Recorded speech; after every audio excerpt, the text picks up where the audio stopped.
Night. Amphorius, the Eternal Land.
Yeah, that's what Miss Black Swan said.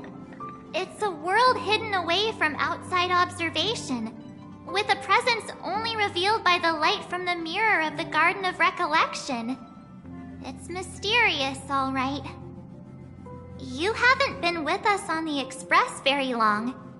Will the journey be too much for you to handle?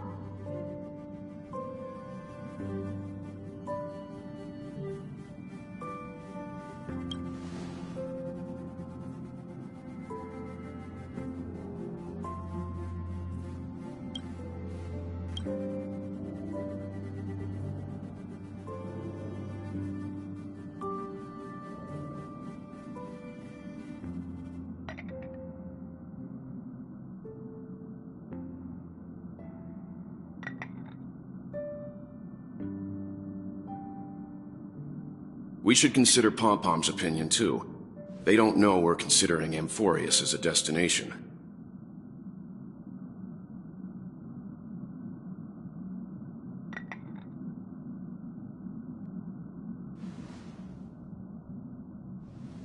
Yeah! Plus, even if we pass Amphorius over, we've still got a fuel problem to solve.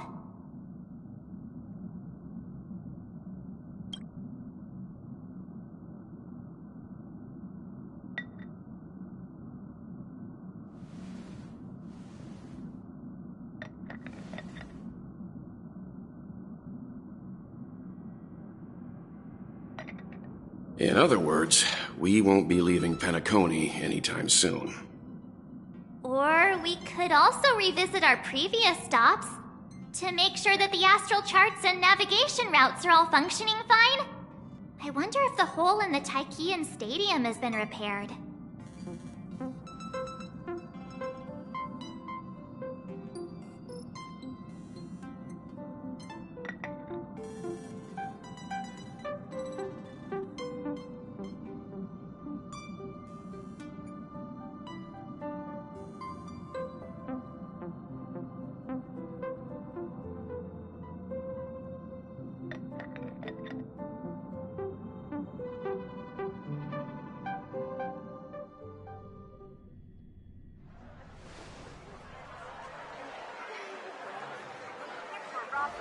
Creating chaos is also a means of maintaining social stability, if you ask me.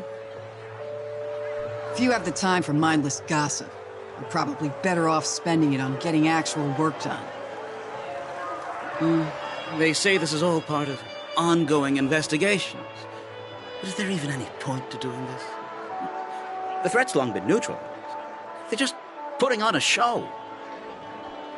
I mean, look at us.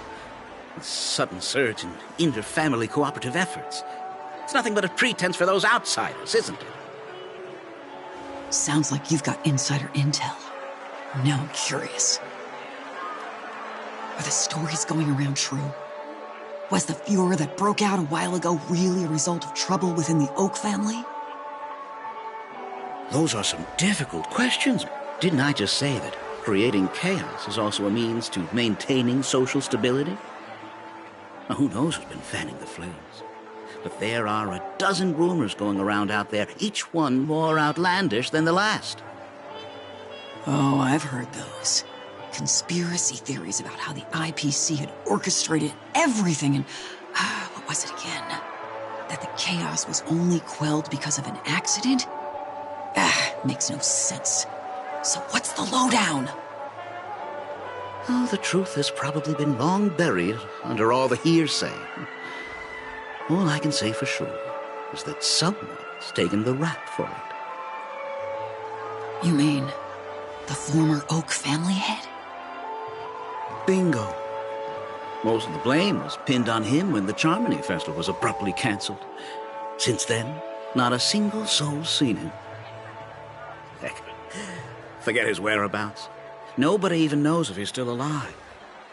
Talk about scary. For all we know, we might have watched something go down in history, like what happened to the Black Plum family back then, without even realizing it. I've heard another theory about that family head, though. I beg your pardon, sirs.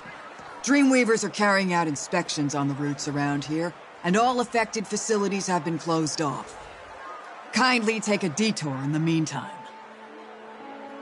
What happened? Is this because of the Stellaron? Jeez, are we Penaconians never gonna dream in peace again? There is no cause for alarm, sir. The Stellaron has already been sealed. This is just a routine inspection. A move to heighten security, if you will. Please rest assured that the family will do everything in our power to protect the sweet dreams of every guest. I see. We'll leave the two of you to your work,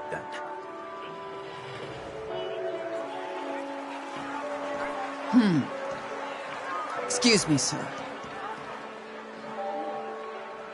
Have we met before? Oh. Do you recall when or where we might have met?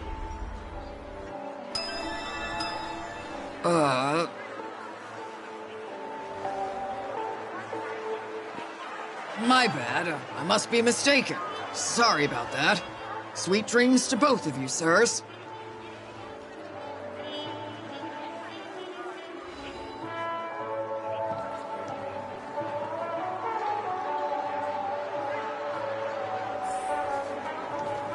You sure have a knack for stirring up trouble.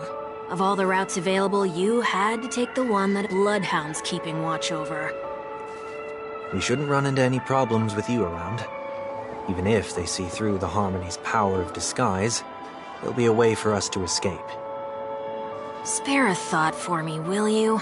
Just being in your company is plenty enough to get me into trouble, Mr. Prime Fugitive of Penacony. And that is exactly why I need you with me. You're the only one I can rely on in Penacony now. The only one you can rely on, huh?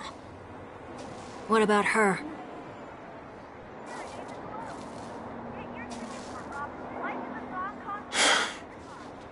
At least, she was spared from the consequences of my actions. What a shame, huh? Why do you say that? Just thought that being mean might be more effective than consoling you. I've seen plenty like you, eager for everyone to take you to task after a setback because that's the only way you'll feel better. As though the more they condemn you, the more likely you can rectify your mistake. That said, if I'd really wanted to hit you where it hurts, I'd use a different approach. Like a show of sympathy, for example. You're right. I won't deny that. She should still be in Penacony. Aren't you going to look for her? That won't be necessary. I'm sure you already know why, considering your vested interest in reading my thoughts. I can't bring myself to see her when I'm a fugitive. All right, then let's keep going. Helping a fugitive return to their home. So exciting.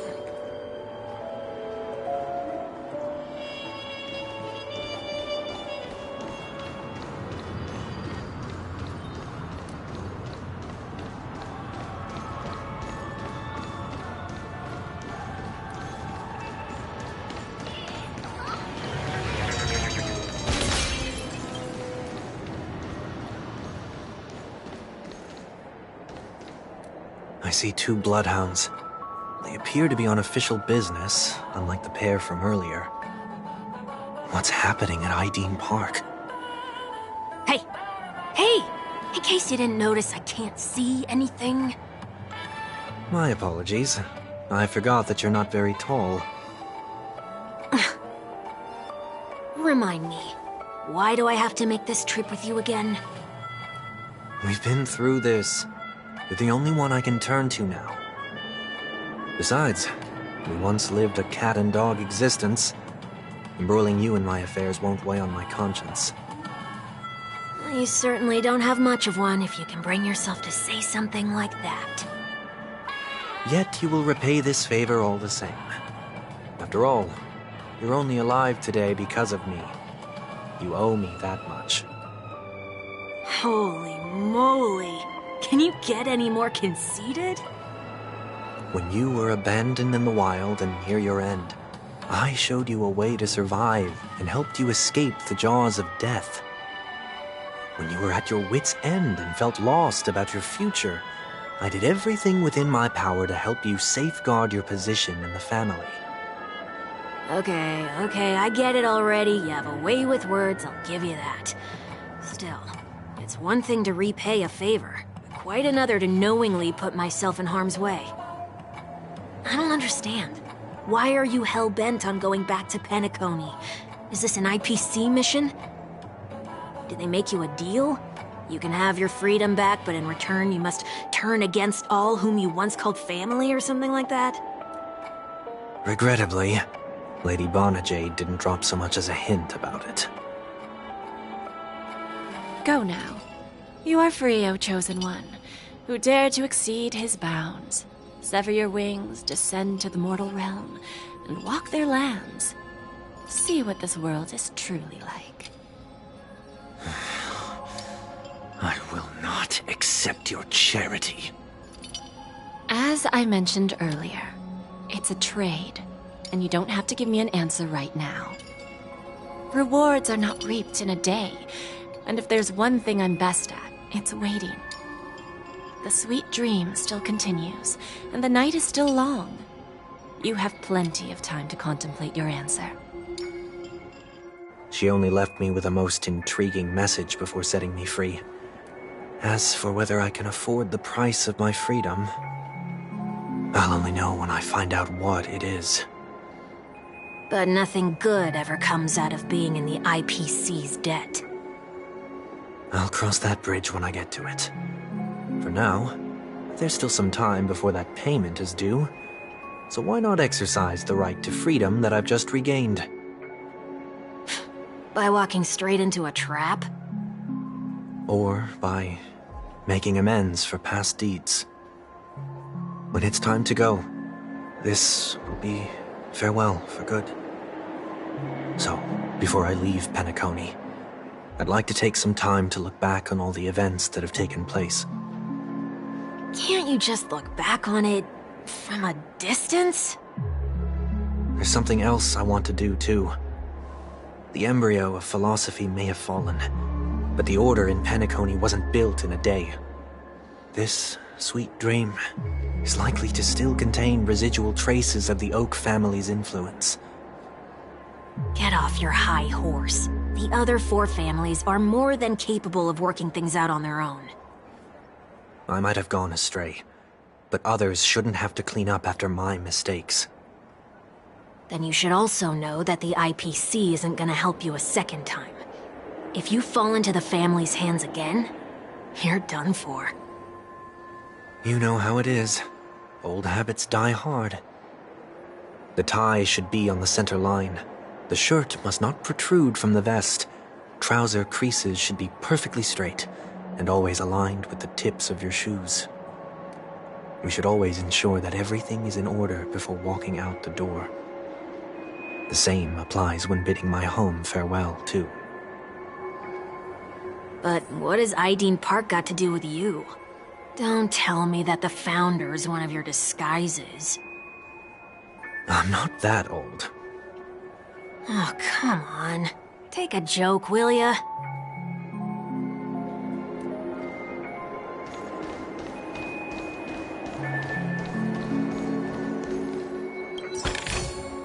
Not bad. How many credits is this worth?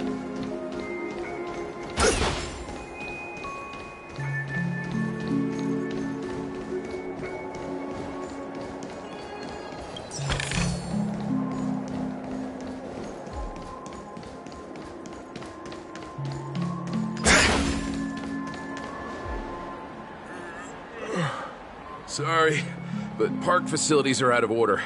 Refurbishment works are currently underway. Please come back again later. That sounds familiar. I'm aware of the situation. You can skip the report. What? What are you talking about? I mean... Mr. One Week, please excuse me. I should have recognized you earlier. I must be more tired than I realized. I want to know what's going on in there. You'll tell me, won't you?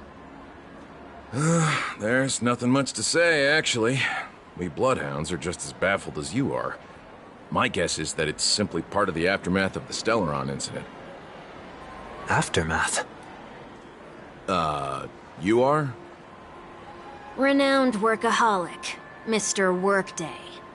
He works for me. You don't know him? Oh, I see. Pardon my ignorance, sir. Coming back to the topic of the park, let's just say that it has been recently observed that certain behaviors are not tolerated around here. What happens if you violate the prohibitions?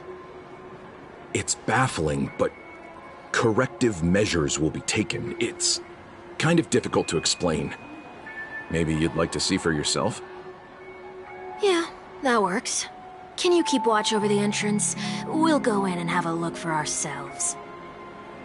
Please take these notes with you. They may come in handy.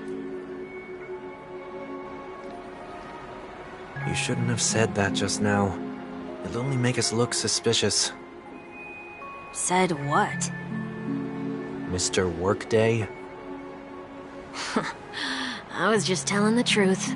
I've always found this name to be more suitable for you. So, why are we here? You managed this park before? You could say that. I was still a child back then. To become the bronze Melodia of the Oak family, I'd gone under Mr. Gopherwood's tutelage. We were taking a walk in the park like any other day, when he suddenly hit on the idea to have me manage the park. Within the domain he demarcated, my every word would hold the force of law. In hindsight, that was probably the first time that I enforced order. You rose through the ranks soon after. I take it that you must have done a pretty good job. Quite the contrary. I made a terrible mess of things. Fortunately, the tourists thought of it as nothing more than a spell of merrymaking. Was that his way of training you? Perhaps he was just using an approach with lighter consequences to show me what he'd learned in life. That there is never an ideal paradigm when it comes to rules. If the enforcer is incapable of introspection, then even regulations once laid down with the noblest of intentions will eventually become defiled. This place is no exception. The distorted after-echoes of the Order will only add to the chaos. Let's see what we have on these notes.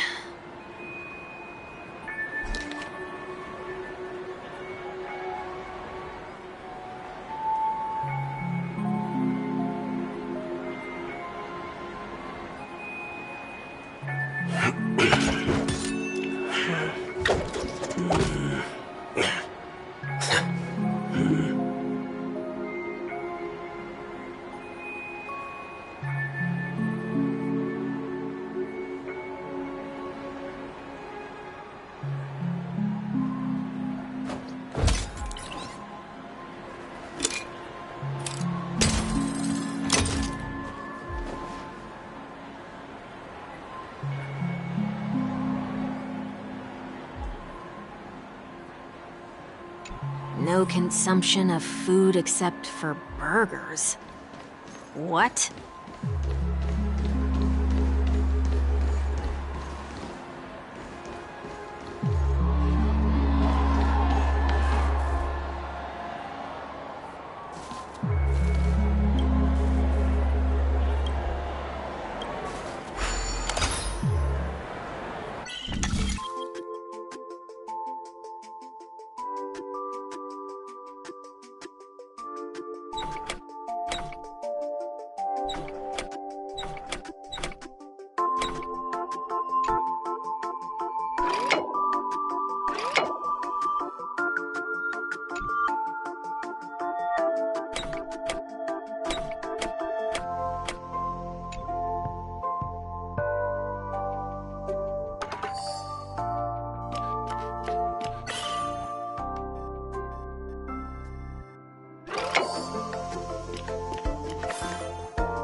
No consumption of food other than burgers, especially ice cream.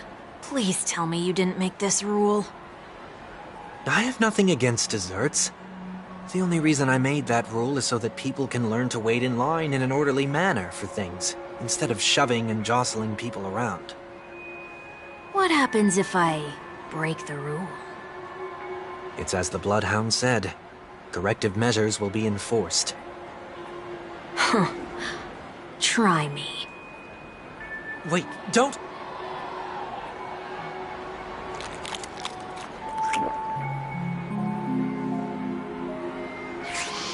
Ah.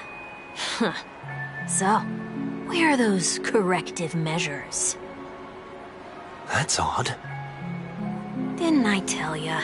The family can take care of the issue without you having to get involved. Next on the list is the stage. Let's go and check it out.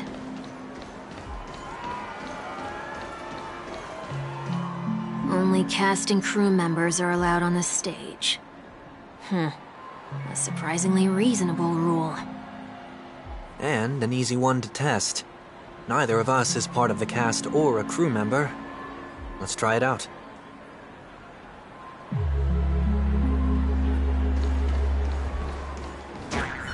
Huh?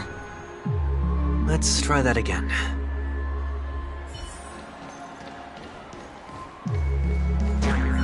What's going on? Guide those who have lost their way back onto the right path. Looks like this is an example of the corrective measures that the Bloodhound mentioned. It's exactly what I would have done back then. You've been iron-fisted since you were little, haven't you? Wait a sec. If this is how violations are corrected, then everything that I ate just now? I tried to warn you.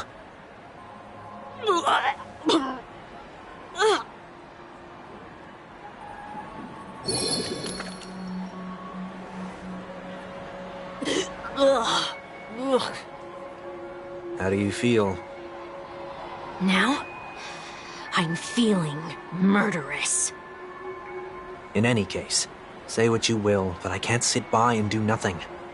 Not when I'm the cause of all this trouble in Ideen Park. There's no need to involve the Dreamweavers. I'll fix these distortions once and for all. What's the plan? Nothing complicated. All distortions have their roots. We'll be able to trace them to the source once they manifest. Breaking a few rules will do.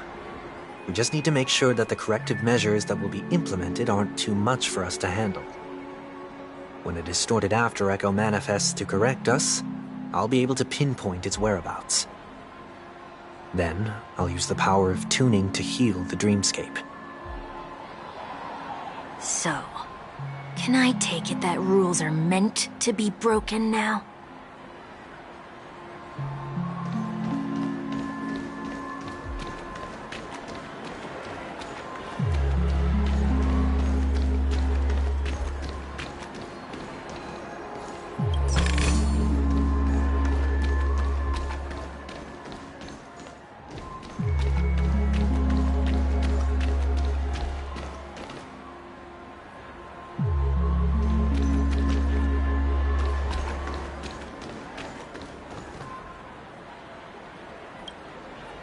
Please do not use Soul Glad bottle caps sold by the Dream Jolt troupe while experiencing the attractions.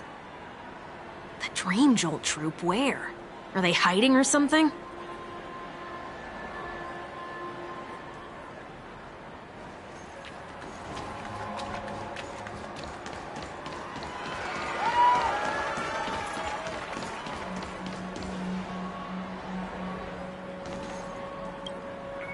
Do not discard trash in trash cans. This is absurd. Did you make this rule too? Children tend to be fascinated by such paradoxes. I was no exception. Forget it. I don't even know how to joke about this. Well, what do you suggest we throw in?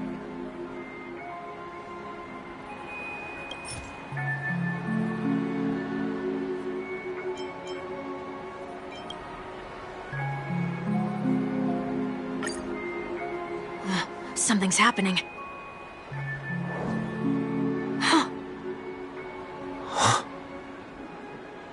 What is this? A woodcutter's trash can? We're not breaking enough rules. We should look elsewhere, too.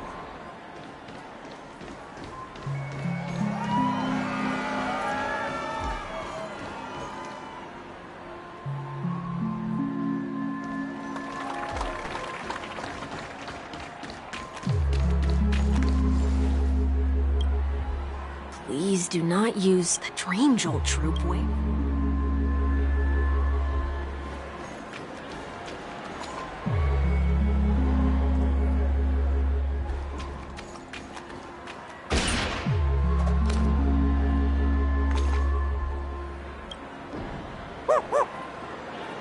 Oh, there it is. Found a good hiding spot, didn't ya? Come on, let's buy some bottle caps from it. Just one moment.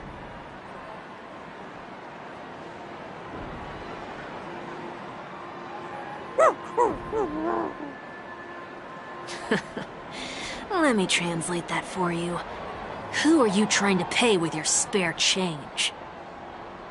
Ugh.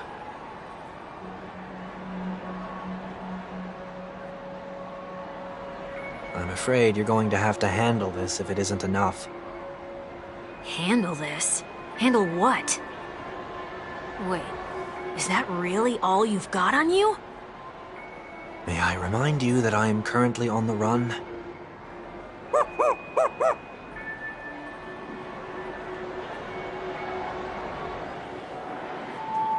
Whew. Luck's on our side. Looks like we scraped together just enough.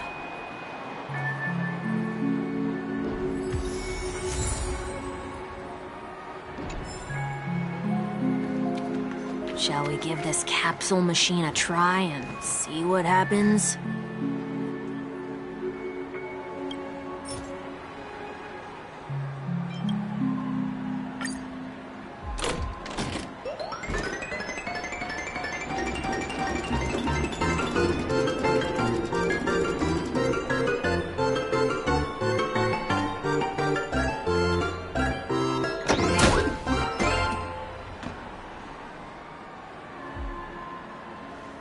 Nothing's off so far.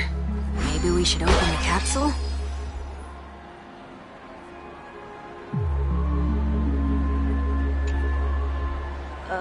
They can't be seriously going that far, right? No. Hey, look out!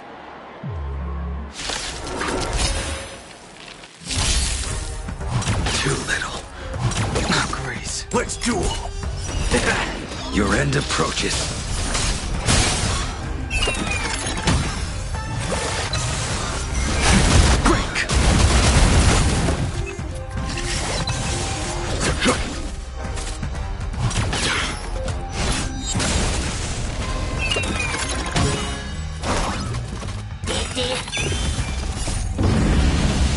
Show no mercy.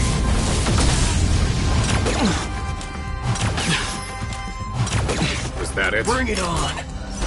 Time's up!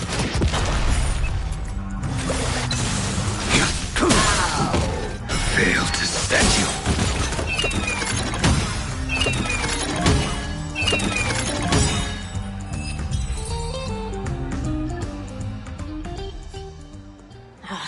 have to do that. They could have just recalled the capsule. Perhaps making the attractions no longer just attractions is another corrective measure? Ugh. Aren't the rules being too finicky with words? Enough. The location of the distortion is nearby.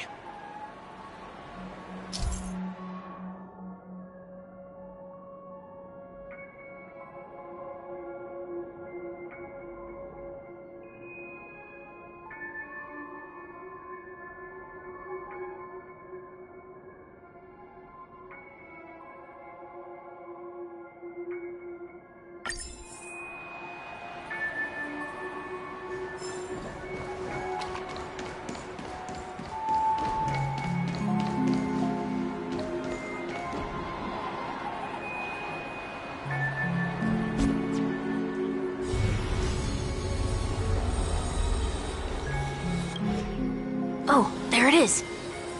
Huh. It does look somewhat like you. Time for it to disappear for good. Reveal thyself unto me, as is customary. All creatures endowed with eyes bear souls of equal worth. Whoa, it worked. The IPC totally should have sent someone to keep an eye on you. Aren't they worried that you might make a comeback in Penacony and grow a new pair of wings? So long as there remains a need for me to keep a low profile, I'm no threat to them. That's true. Come to think of it, you had always been in the spotlight, be it as a respected member of the elite or a leader. When was the last time you fell into the mud? All the way back during your childhood days? Sometime before I turned 6. Like most boys would, I tried to fly with my ear feathers, only to fall into a pit. I almost broke my halo. That was sarcasm, in case you didn't realize. But whoa, you actually remember something like that? You never forget times of failure. It's only human nature. Ugh, you're probably the only one who'd consider something like that a failure.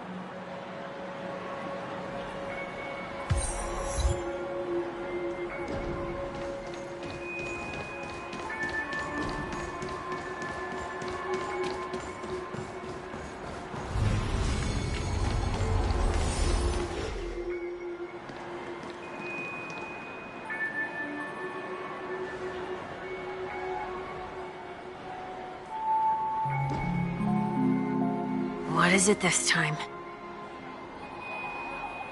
Just looking back. But nothing's there. That's the whole point of revisiting a place. When I look at everything here, the memories are so fresh, it's as if it all only happened yesterday. When the younger me tasted failure here, I ran myself ragged to fix the mess. I thought myself no longer the same person as before. But it looks like I was just going round in circles.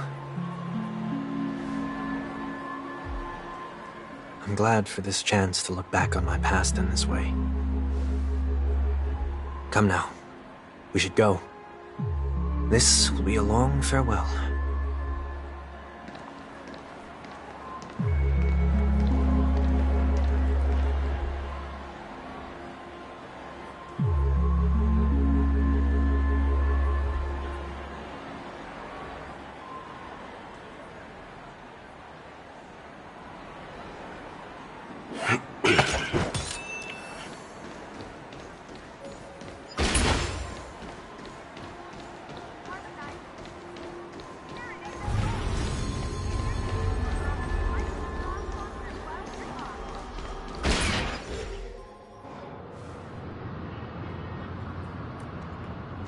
So, where are we heading next? Oti Mall. There are bloodhounds stationed along the way, though. It might be better to take a quieter route. I don't mean to meddle, but I'd advise you to stay away from that place. Did something happen? There isn't any concrete information yet, but anomalies have been reported around the area. The family is currently investigating. You okay? I'm fine. The Stellaron incident may have been quelled, but who is to say that nobody has another agenda? Thanks for the tip, sir. We'll make a detour. May you stay safe, too. Hold on.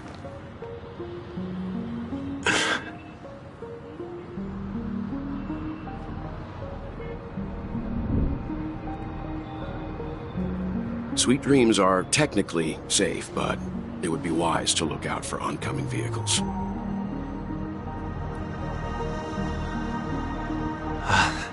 Thank you.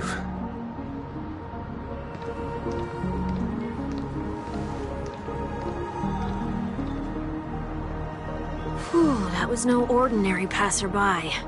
It's a miracle that he didn't see through your disguise. The Astral Express should have departed a long time ago. Why is he still in Penacony? We needn't change our plans because of him, but be sure to keep your guard up. I hope nothing terrible has fallen upon Penacony while I was in captivity the last few days. Come now, it's time we set off. Let's not stick too close to each other, just in case. A few feet or so between us will do.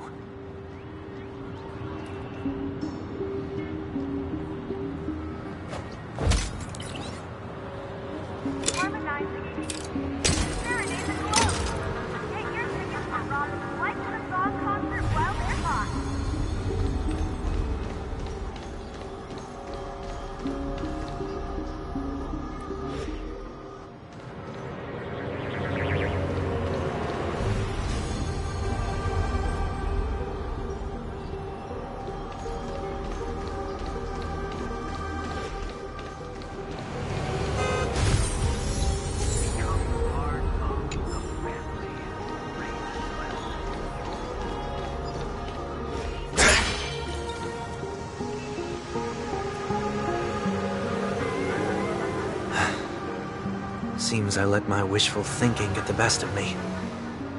Will you at least give me a chance to explain? I will, but before I do, put your hands behind your back and answer my questions in short sentences. Short sentences? I need to make sure your words aren't concealing any dangerous incantations. I can't believe I've left everyone with such a peculiar impression of me. Please, believe me when I say that I didn't come back here with ill intent. Penacony will never experience the Order again, either. I'm afraid I won't be taking your words at face value, not after how you wielded the power of Harmony. Answer me. What are you doing here? It looks like there's only one way to gain your trust. Come on out, 1 week. We found ourselves an ally.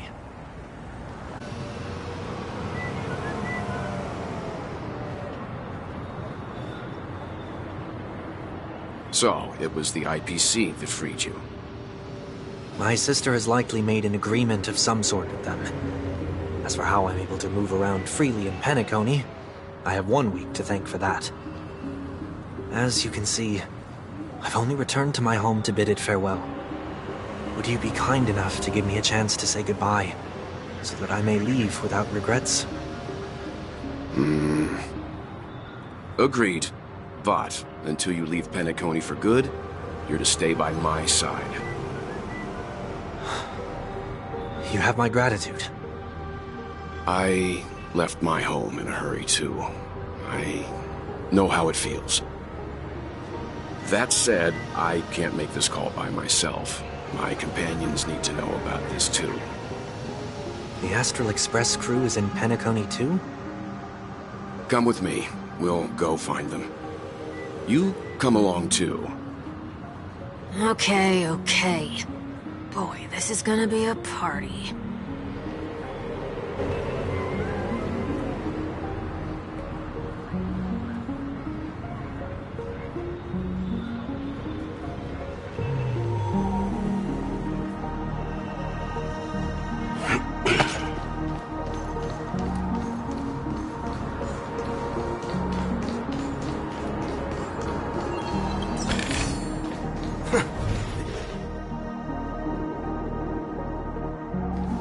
We're here. They should be somewhere nearby. Mr. Yang, if you don't mind, there's something that puzzles me. Now that the crisis on the planet of festivities has been averted, shouldn't the Astral Express have departed to continue on its trailblazing journey? Why have you and your companions stayed behind in Penacony? Could it be that someone stirred up trouble after I left? And if that were indeed the case?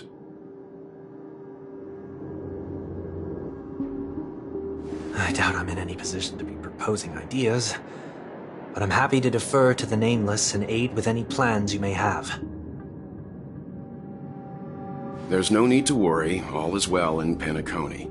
Our reason for lingering here is a certain unusual passenger. A passenger? The Express has been commissioned to send a passenger back home. We're just resting up in Penacony for a while before we depart.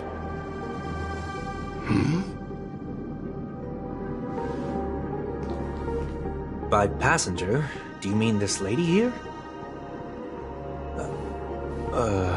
Or these ladies?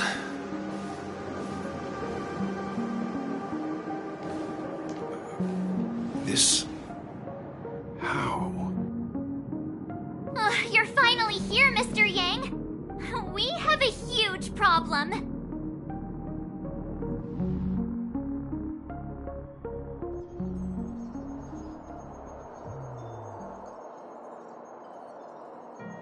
Isn't it fascinating how variables never fail to find their way into the lives of organic life forms?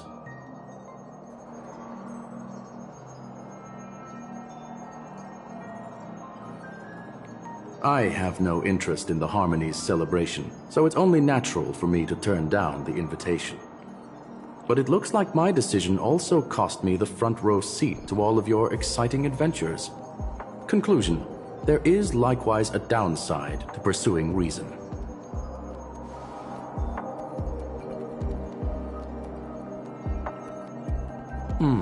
I hear that the Astral Express has established a collaboration with the Garden of Recollection for your next destination.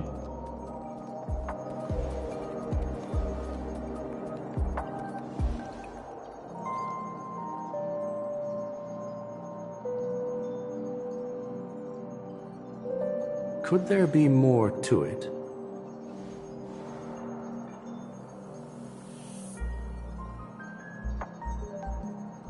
Logic. The average Pathstrider wouldn't leave any trace behind in the Garden of Recollection's mirror.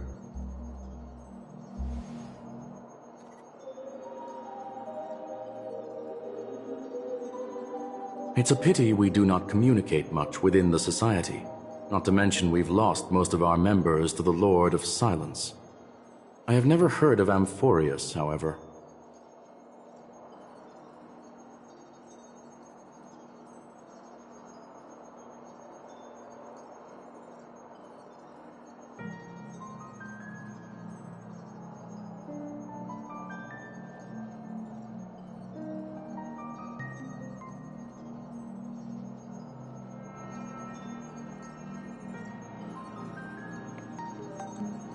That Foxian girl has indeed been through an unimaginable turn of events. I suppose that's the fate you organic life forms are bound by. So, is it out of goodwill that the Astral Express volunteered to send her back home?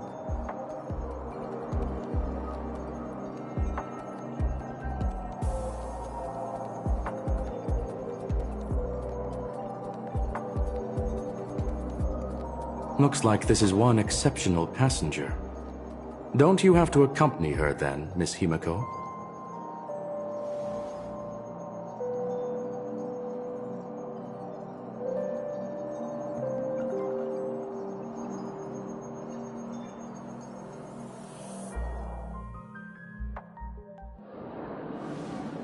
So, is anyone gonna tell me what's going on?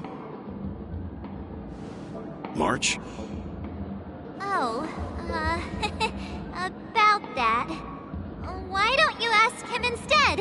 He knows how to present things logically.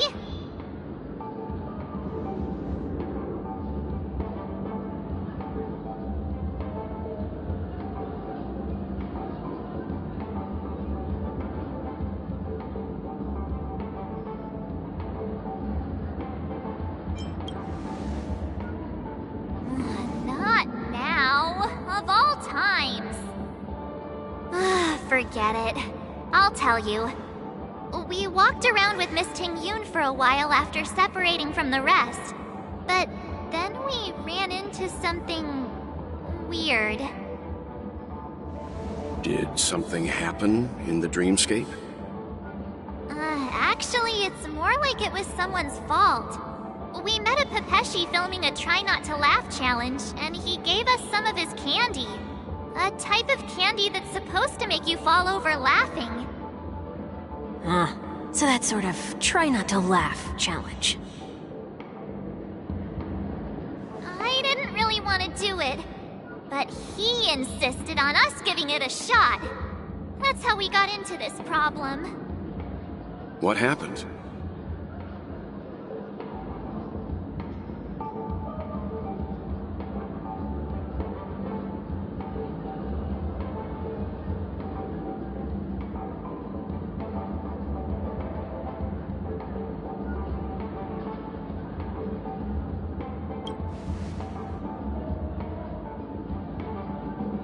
Oh, come on, stop interrupting.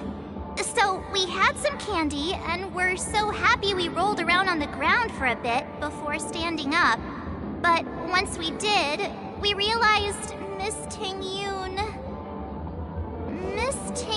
ate the candy too. But she only sneezed nonstop. Achoo! Achoo! Sneeze after sneeze.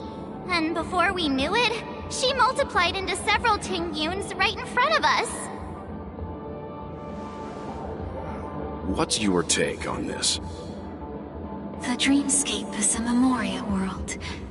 It is likely the candy triggered her hypersensitive mind, causing scattered memory fragments to dissociate and become entities themselves. There is no cause for concern.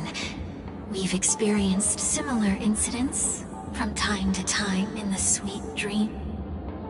Mr. Yang? Who's this? It's okay. You can reveal yourself now. I was only being careful, or we would have been stopped by the Bloodhounds more than once on our way here. Help me remove my disguise. 1 week.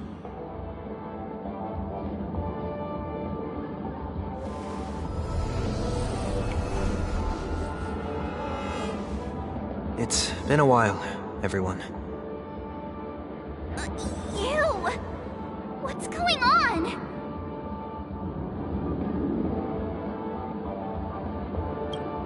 Everyone, stay calm. I'll explain.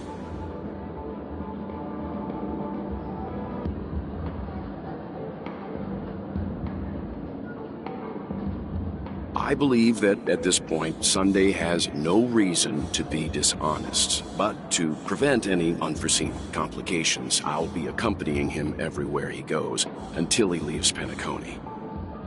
Mr. 1 Week here is an old acquaintance of Sunday's. Pleased to meet you, fair lady. And you, of course. You're the heavyweight who pummeled this control freak.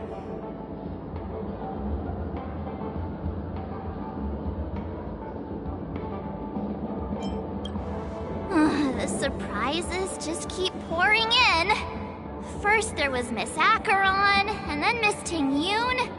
Why does it seem like Mr. Yang always comes back with some extraordinary guests? Let's leave this discussion for later. For now, we should be focusing on returning Miss Ting Yun to her normal self. That's not gonna be easy. You'll see what I mean, Mr. Yang. These Ting Yuns aren't exactly easy to communicate with.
Miss March 7th, have you taken the time to consider my suggestion?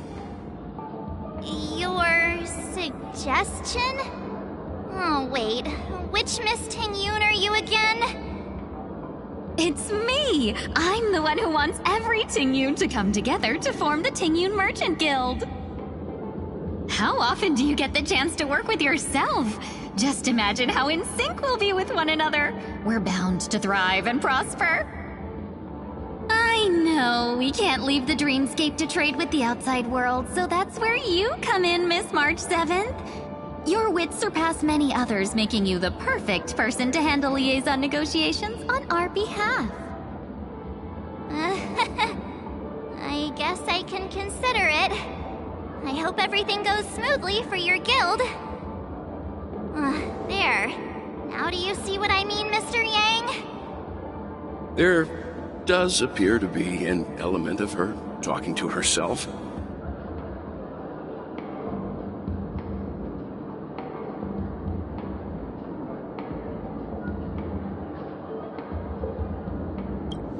Forget about it.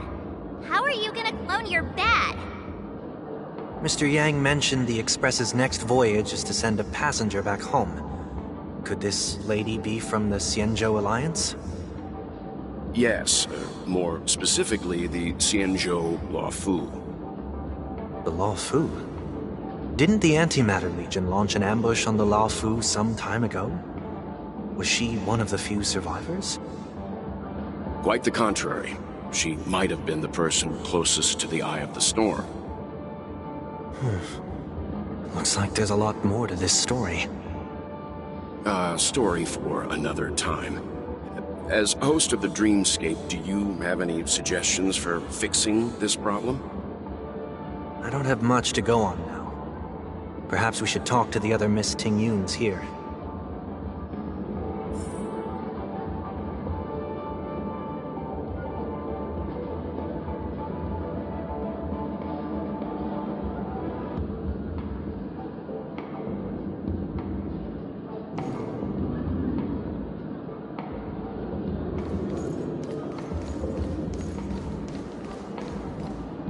That sounds nice. People never forget a personally prepared home-cooked meal. But then again, gifts should be lasting. What about a delightful new bouquet of flowers on the table each day?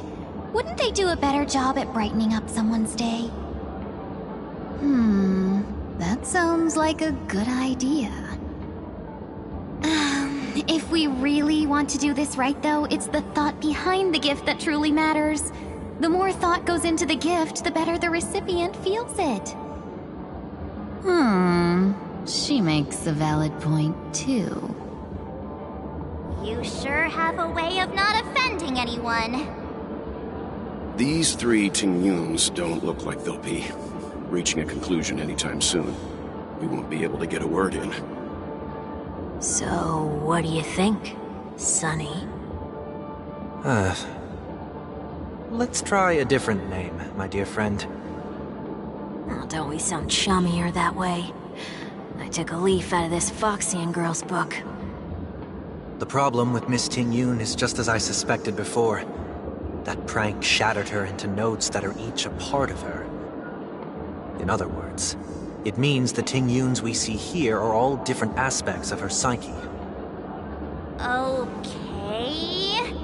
You just made it sound a whole lot more complicated. At any rate, this is a known occurrence across the Dreamscape. Tuning could be the way to fix it. The only problem is that these Miss Ting-Yuns are too caught up in their own world. Is there one we can properly speak with? One that we can speak with? Oh, I think there is one. But it may take me a while to identify her.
Why do I feel like it's not gonna be a wise move to interrupt her?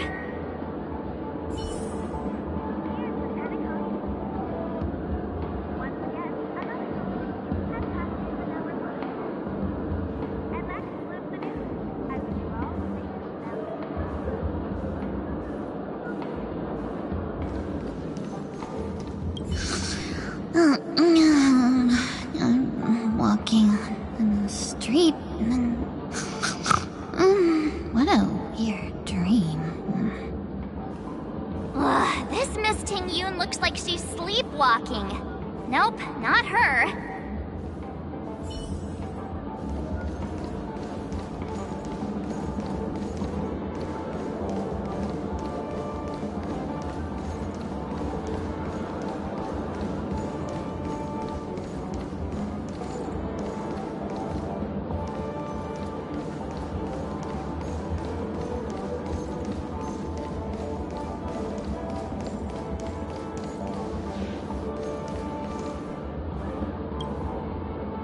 Looks like they still haven't decided on anything yet. Well, if you ask me, take the people pleaser out of the picture, and they'll arrive at a conclusion in no time at all. You're hoping for them to get into a fight, aren't you?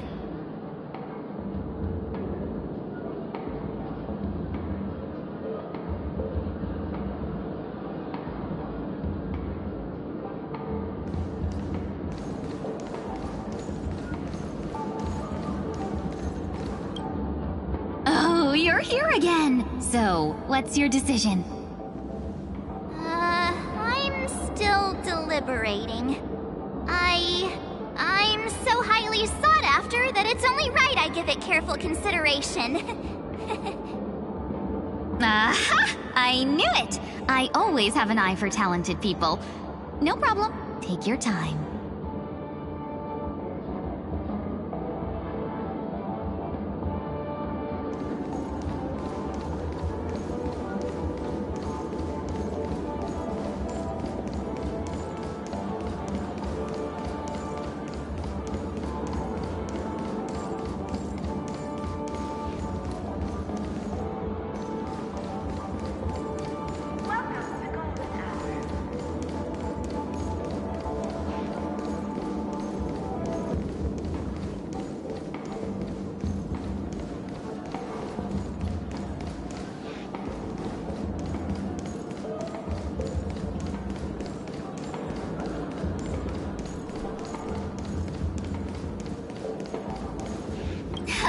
You can't fly?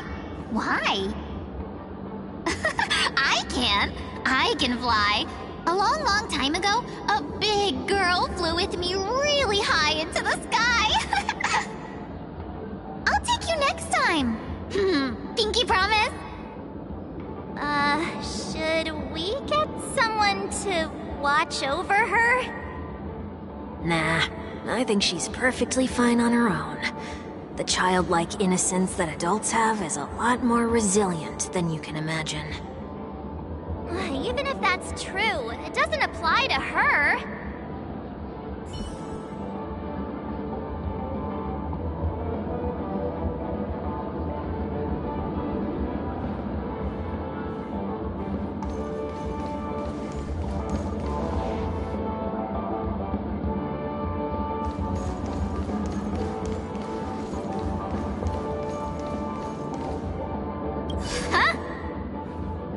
Yikes! She's scary! No, I won't be able to talk to her.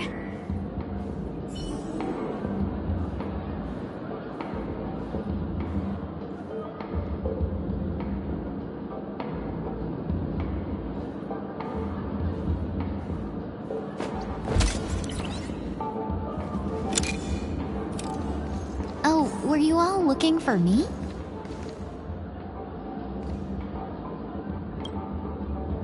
Were you all looking for me? Found her!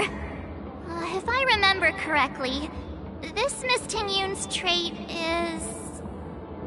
It's nothing special, really.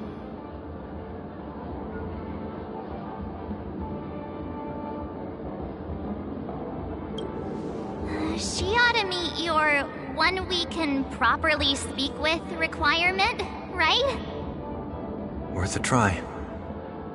My lady, if I may, I wish to perform a tuning on you. Before you start, you should know that we're keeping our eyes on you. If you even think about taking Miss Tingyun hostage...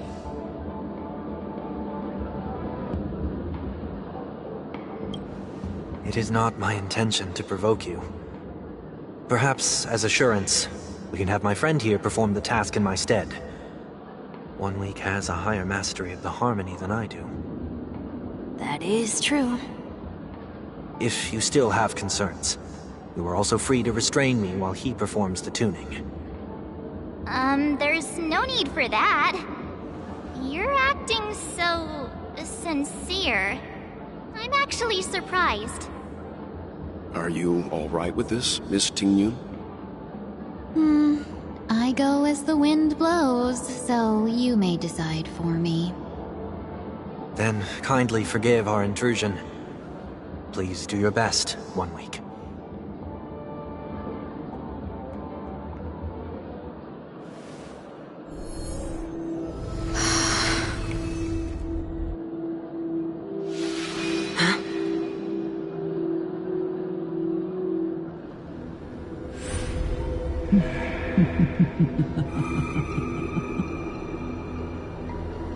What the...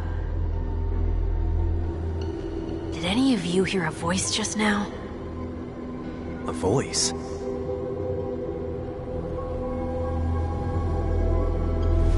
Never mind.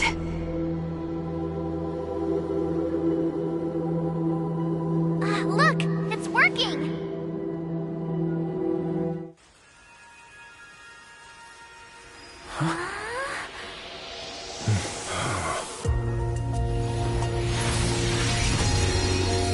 Never did I expect that every encounter with you would always be in moments of distress.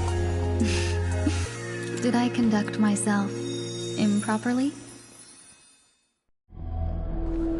Miss Ting Yun! You're finally back!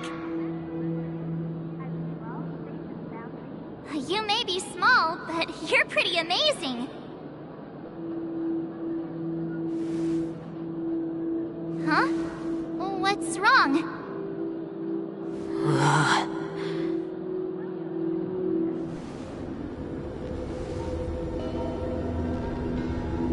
It's nothing. Just a trivial matter.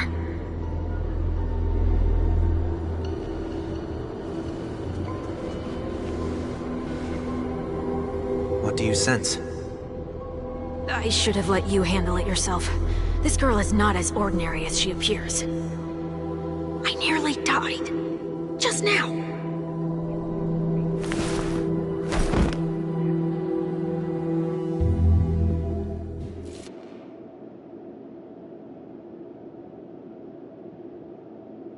Don't be afraid.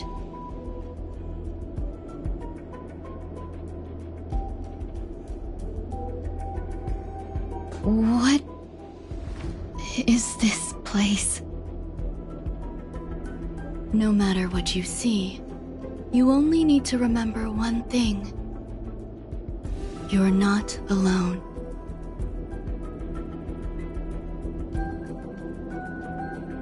Who are you? And who am I?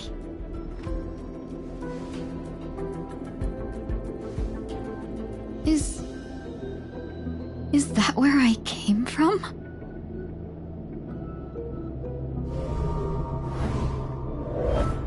And where does this path lead?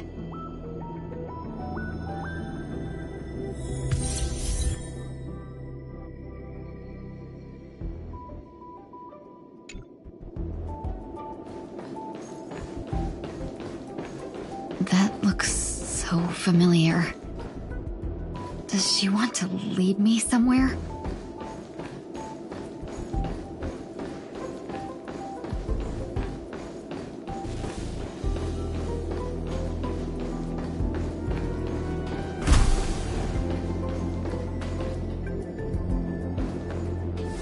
The life support pod is ready. There were only minor issues. That's great. Otherwise, that person from the Xianzhou might not be able to hold on much longer. You're still trying. There's no precedent for saving someone who was destroyed by a Lord Ravager. Will it even work? I'm not a genius, so I don't understand the logic behind it. But if she says it's possible, then it must be. Excuse me. Could you tell me where I am? Can they not hear me?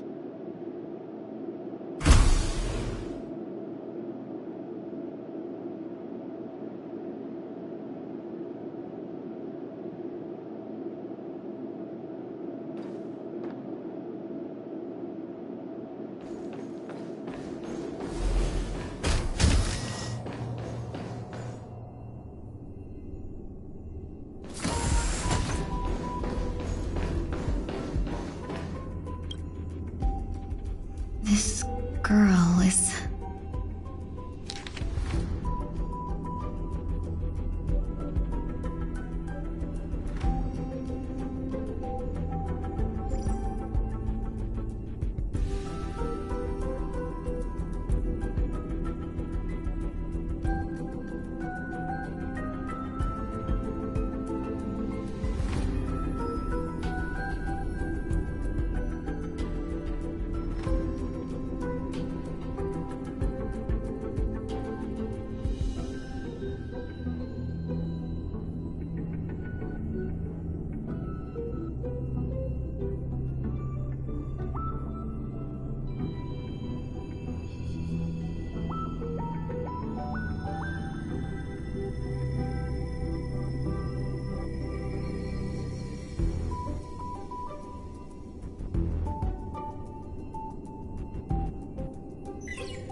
Tingyun. What a familiar name. Do I know her? Don't question it. Keep moving forward. It's you again. Who's talking to me?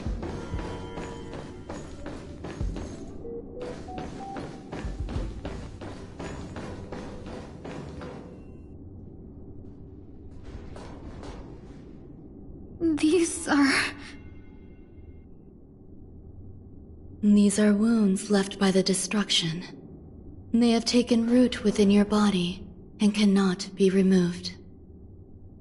The destruction? I don't understand. Please, who are you? And why won't you show yourself? I can't go to you. All I can do is wait for you to finish walking this path. You want me to go through here? Do I have to fight it? There's no need for that. It's too dangerous, and you can't do it anyway. Don't fight it. Embrace it. Try to coexist with it.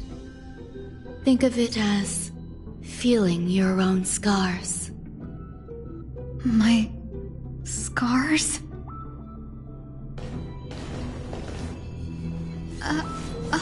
Wait!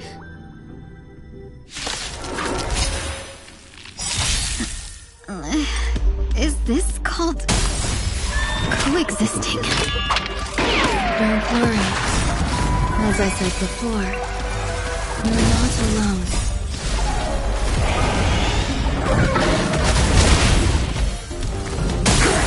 Let's duel! There's your reward! The fight is set. Break! Bring it on! Time's up! Failed to send you.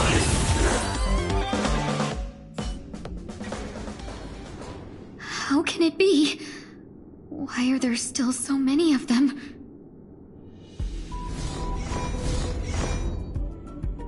The ones from before weren't defeated either?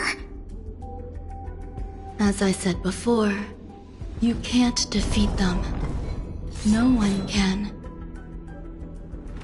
You can fall into the darkness and die alongside these scars of the destruction. Or bring them with you when you return to the world here. These are your two choices. Return to the world? What are you saying?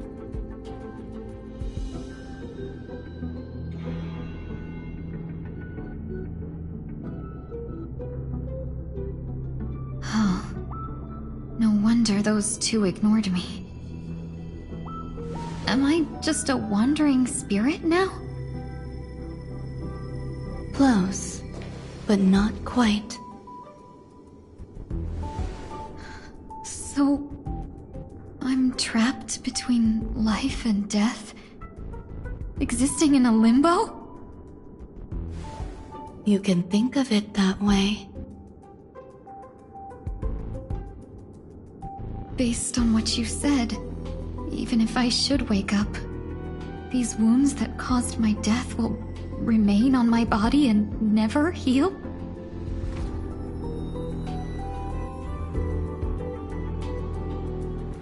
I don't understand. You appear to be trying to save me, Benefactor. But why are you telling me all this? It's a habit of mine. I believe everyone should have the right to choose whether they wish to return to this world or not. Be that as it may, I don't remember anything. There's nothing to help me make a choice. That doesn't matter. I believe the desire to live was born from nothing to begin with. You may also prove yourself to be the exception. I would also be pleased with that result.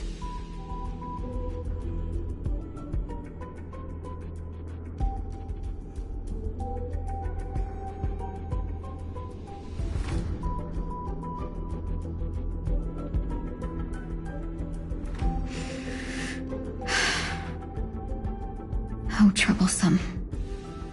But I suppose that's part of living. Survival or destruction is no longer a choice for you. They both now grow along the same path. And only by walking this path will you break through the darkness and arrive at my side.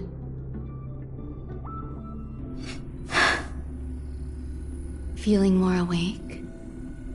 Congratulations. You attained your very first victory in this tug-of-war. It's a good start.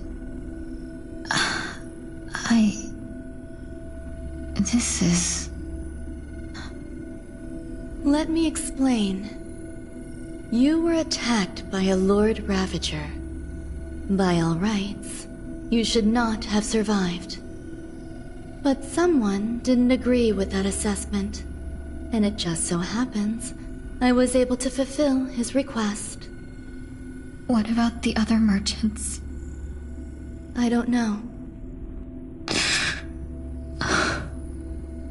Why me? Because you were the most unfortunate. You fell into the hands of that Lord Ravager, who destroyed your body and spirit. Yet, you were also the most fortunate. Her desire to claim everything about you for herself meant she needed time, so you were spared instant annihilation. There is only a fine line between resurrection and escaping death. Yet, they couldn't be more different. If you had truly died, I would have been powerless to do anything for you.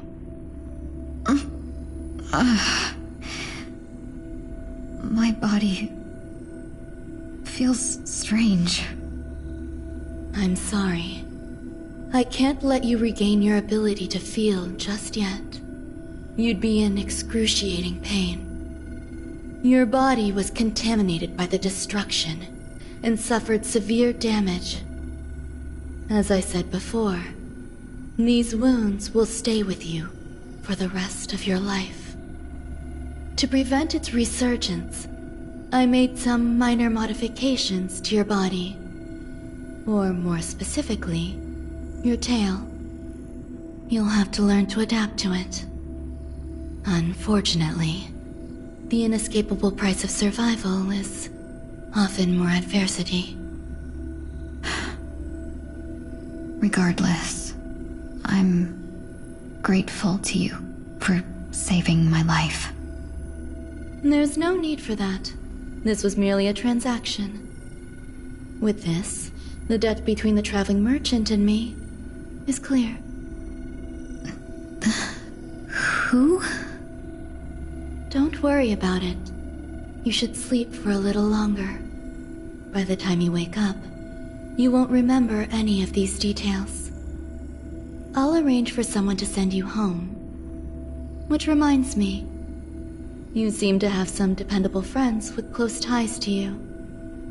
You should go with them.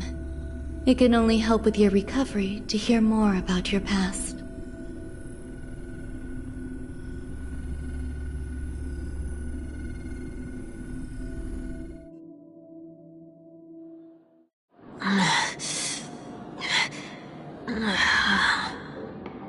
Are you all right?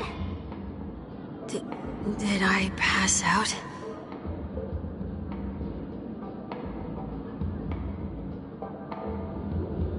The tuning rebounded and affected 1 week instead. This is no ordinary woman. I suppose there's no point in hiding it from you anymore. Miss Ting Yun is originally from the Xianzhou. She had an unfortunate encounter with a Lord Ravager who robbed her of her identity and left her on the verge of death. While she miraculously escaped with her life, her body suffered terrible injuries beyond all power to heal. But something happened to change that outcome? Yes, a genius got involved. She's very accomplished in the field of life sciences and managed to grant Miss Ting-Yun a shot at survival. After that, she asked the Express to escort Miss Ting-Yun back home. We made a stop at Penacony along the way, partly to allow her some time to convalesce. I'm so sorry. I thought no one would be affected if I hid inside a dream. I didn't expect so many mishaps to happen. That's all right. So long as nobody was hurt. Can I get something to drink? I feel like I've been asleep for 10 years. That's fine. We should find another place to talk anyway. We drew some attention with that commotion earlier.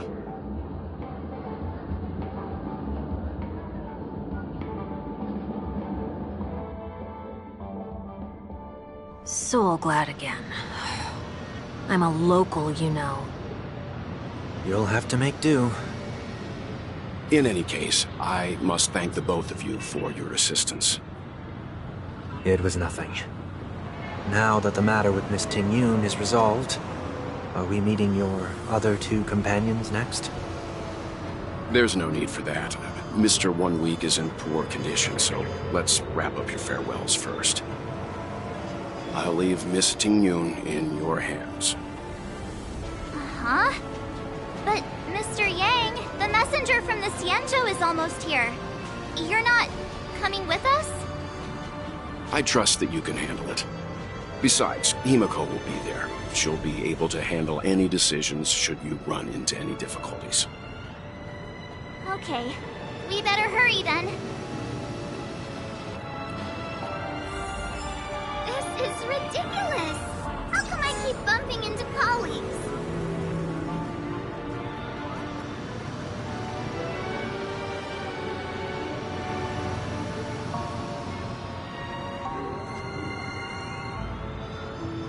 This is ridiculous! How come I keep bumping into colleagues?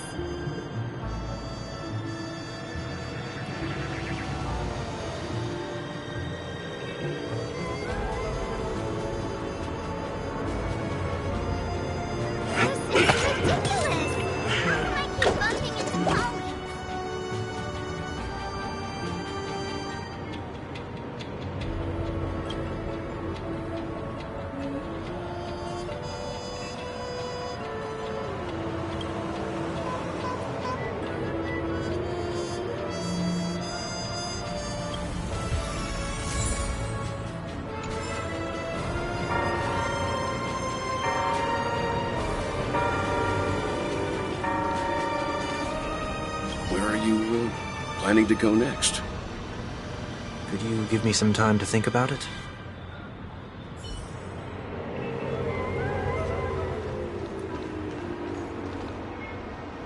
Shall we keep going then?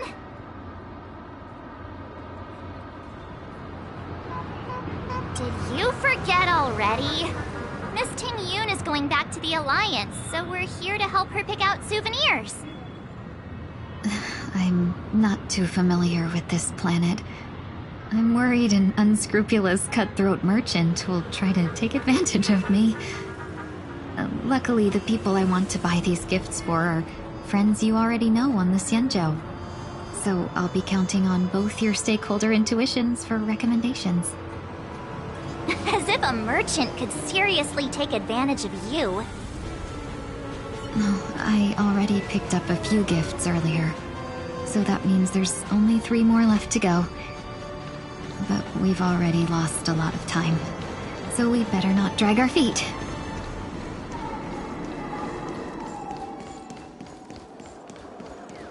Can I drive it without a license?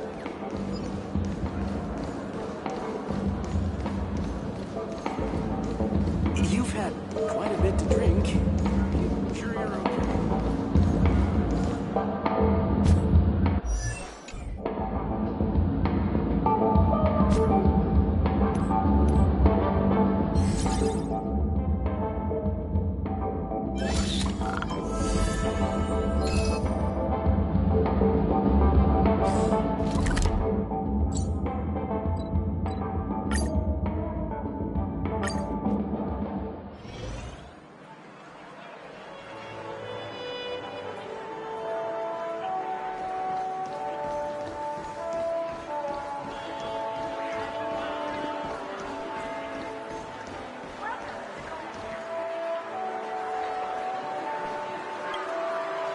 Welcome. How can I help you? Hello there. It's my first time visiting the Dreamscape, so I wanted to buy some local specialties as souvenirs for my friends back home. My 2 friends here are more familiar with the Dreamscape and recommended your shop, so I'm here to take a look. Why, you really know how to flatter. Go ahead, browse all you like. First we have Lady Fu Xuan of the Divination Commission. What do you think best suits her?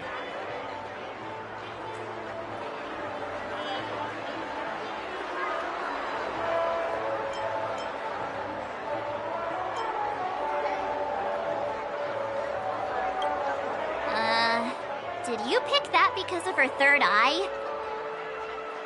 A meticulously thought out and interesting suggestion. It'll make for a novel gift. Let's go with that. Next is General Jing Yuan.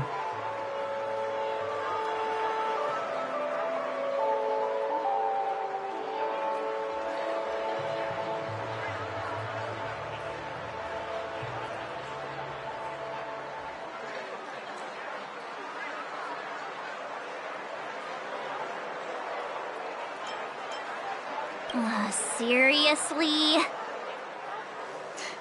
Now that the Alliance has all of you there to help them, sending any elite fighters more would just be overkill. That's not your decision to make. That's the kind of treasure I've always yearned for. But the General's position won't allow him to accept such a gift. Come to Clock Studios theme park to learn more about the history of the Planet of Festivities. I think the General will like this gift. Finally, we have Lady Bailu of the Alchemy Commission. She loves excitement.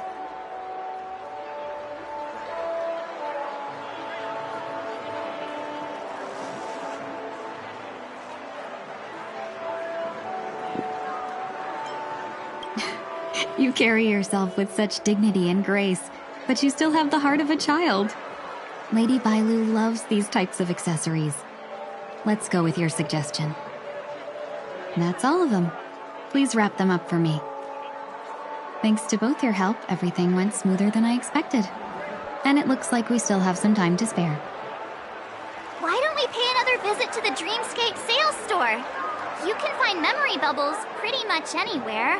But Penacony's dream bubbles are extraordinary. Even if we don't get them as gifts, we can keep them as souvenirs for ourselves. A souvenir for myself? That's definitely an idea I can get behind. But there's one more thing I wish to do. Since this is our last stop, could I have a word with you two in private? Perhaps somewhere more secluded. I'd like to discuss a personal matter.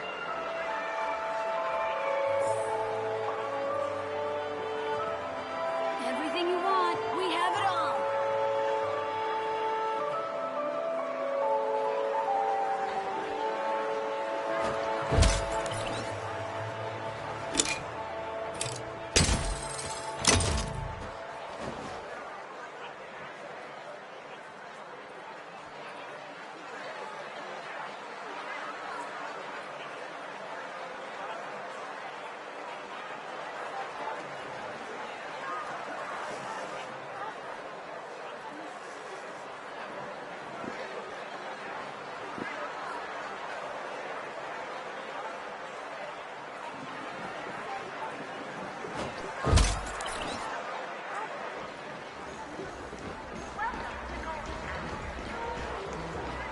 Watch your step now. This is a good spot.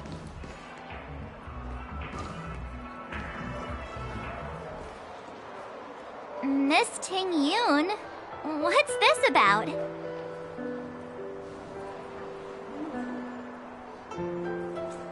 You've looked out for me during our travels together these past few days.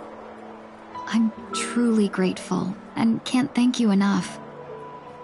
But there are some things I find difficult to forget. I feel it's only right that I tell you what's on my mind before we part ways. Do you too still remember what it was like when you first saw me? How could we forget? He was so shocked.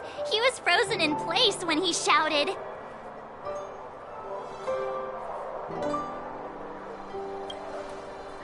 Exactly.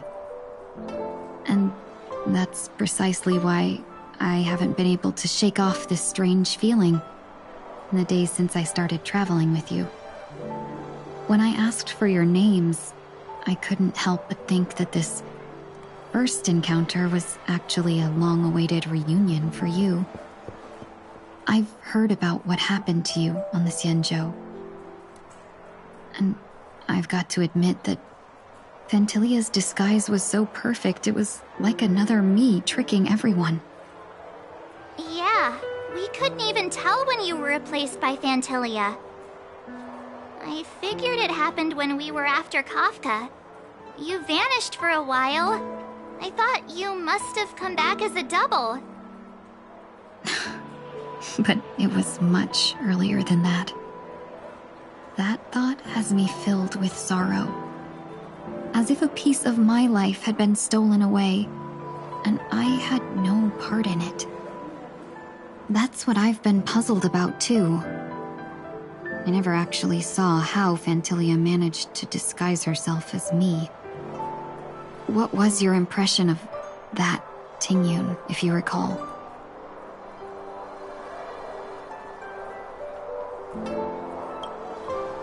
That's just the nature of the Foxians. It's widely known that mystery is the key to our allure. So, what did she seem like to you?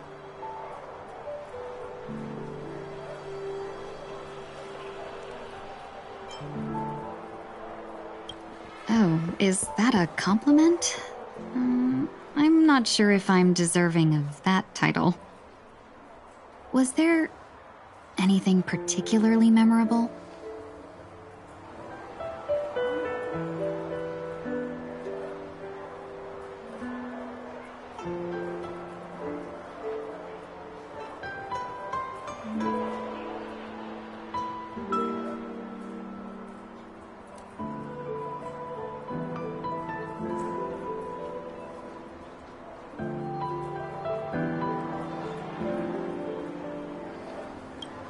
That's true.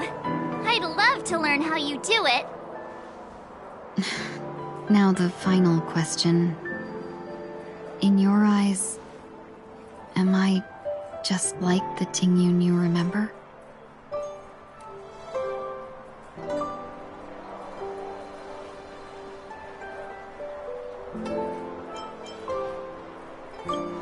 Wait, don't you find that question a bit weird?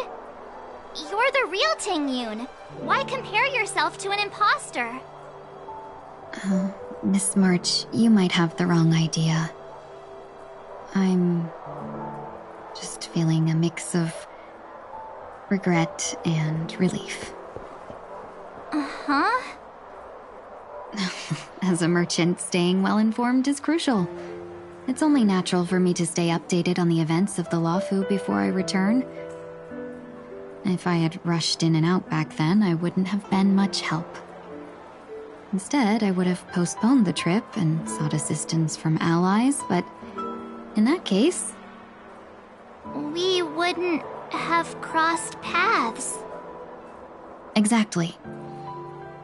Based on your description, that Lord Ravager was indeed cunning. Her demeanor mirrored mine so closely that it felt like she was living my life for a few days, rather than merely disguising herself. I regret missing out on your Xianzhou journey. But everything that unfolded afterward, aside from the scheming, played out exactly as if I'd been there. This leads me to consider another possibility. Phantylia had stolen a piece of my life, and a Foxian always gets even. I will not be taken advantage of. I must take something back from her as well. But after thinking it over, the only thing that could be considered equal value is the bond I have with all of you. That thought has brought me great comfort. And now I know how to speak to you properly. We've never even met before, and here you are, offering your help, just as before. I should have treated you with respect, but fear of Phantilia made me act like somebody else. And now, I will reclaim everything I have lost. And it should begin with a proper acknowledgement.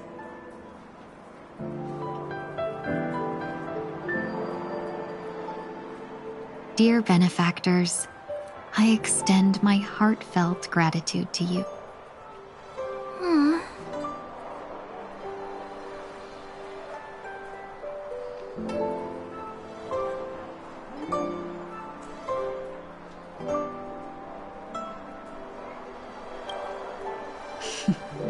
Looks like we're off to a good start. Moving forward, I'll definitely be trying more things like this from now on. And you, my dear benefactors, will be my source of courage. Miss Ting-Yun, that's way too over the top. Just don't make any risky decisions. It might overwhelm him. We'll see. I just hope the Ting-Yun in your memories won't be tainted by Phantilia anymore. All right, no more questions. I hope I didn't take up too much of your time. Let's continue on our way.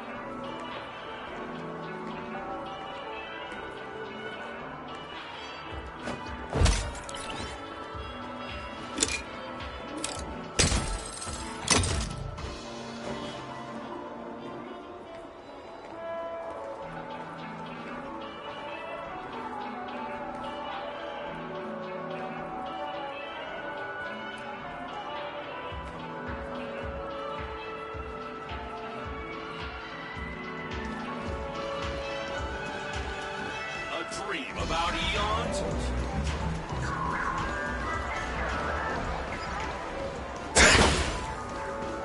How about we bite the bullet and go for the new combo?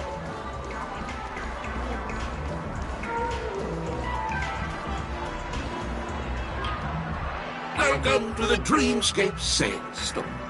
Dr. Edward at your service. We're looking for some dreams to give as gifts. Something exotic and preferably captivating. Well, just a friendly reminder. Being too picky won't help you find the best dreams. You'll just dampen your spirits ahead of time. That being said, there are always some lucky exceptions. Why, not too long ago I procured a dream bubble that sounds perfectly. The story unfolds in the Xianzhou Alliance, where a young swordmaster strives to become the sword champion. However, this junior Foxian sword who just turned 100 puts him in a tough spot.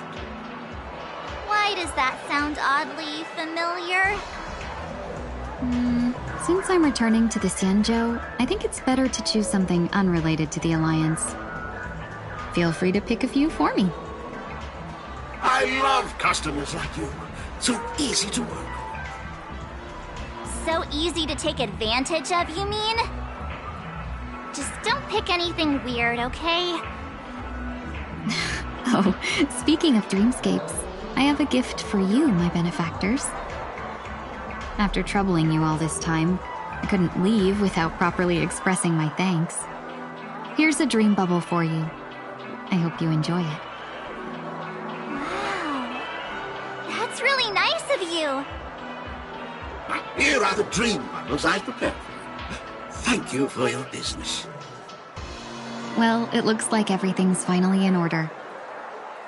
I suppose it's time to head back?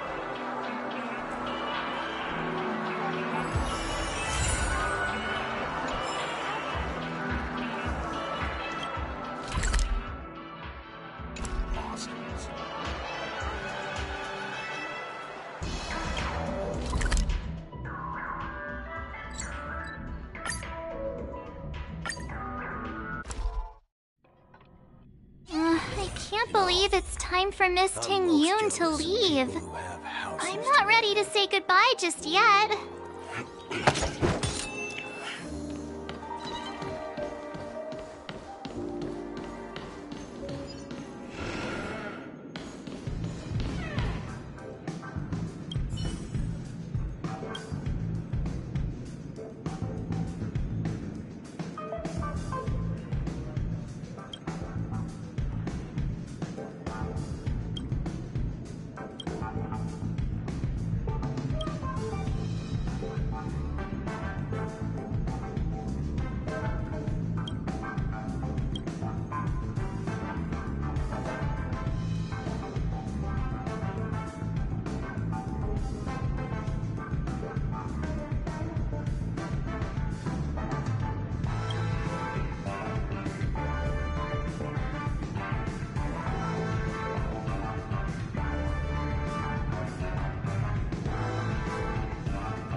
Yeah, we got delayed on the way. Mr. Yang will explain in detail when he gets back. Has the messenger from the Xianzhou arrived yet?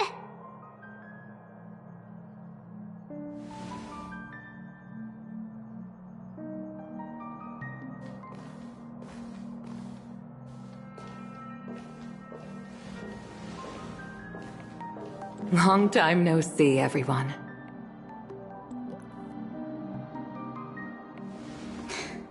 Madame Yukong? I've imagined this moment many times. I was worried I might embarrass myself in front of you. I even rehearsed every word beforehand.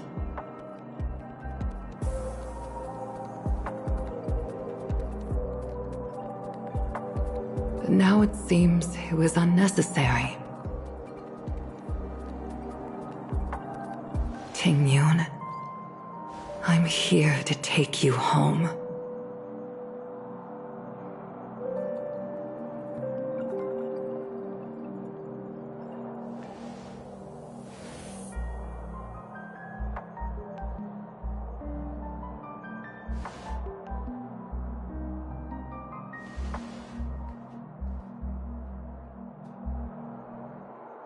Madame Yukong, I wasn't expecting it to be you. What a wonderful surprise. I wanted to come because, after all, it's you who's coming home. Yeah, me of all people. Your body. It's going to be tough from now on, isn't it? I've already escaped death once.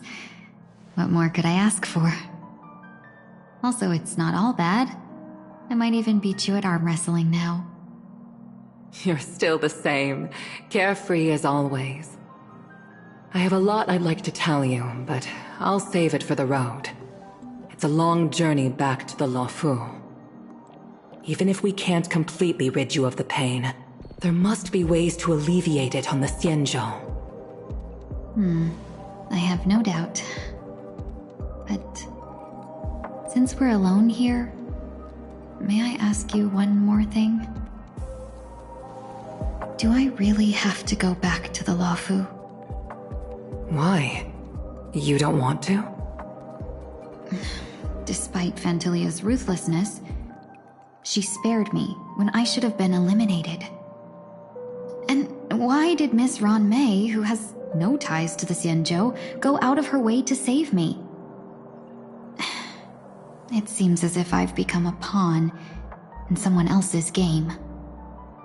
There are people within the Alliance who also believe that the suspect is now on the Yuchua. If that's the case, it's all the more reason for me not to return to the Luofu and complicate things. I might as well take advantage of this situation. Take advantage of the situation? What do you mean? Right now, the marks of ruin inside me maintain a delicate balance. Moreover, they were created by Fantilia herself. If possible, please inform the General and arrange for me to meet with the Marshal. Maybe this body of mine can help the Alliance get one step closer to the Xianzhou's enemies. When Ron May visited the Luofu earlier, she mentioned what happened to you. This coincided with when the message sent by the Astral Express arrived. The Arbiter Generals concluded that Fantilia did not intend for you to survive. If utilized strategically, this could give the Alliance an element of surprise. If we follow this plan, we must keep your resurrection hidden. But before making any decisions, I want to know what you think. If you wish to go home, I'll support you, no matter what others may say. Then I'm glad. I shall save you the trouble of hearing what those people may say. The road ahead is perilous. If you decide to take it, I won't stop you. Maybe I'm being selfish, but I still want to know. Are you choosing this because it's what you really want? I've come to see myself clearly in this dream journey. Perhaps it's what people call a blessing in disguise. There is someone who can attest to my true intentions. Please follow me. She should be around here somewhere.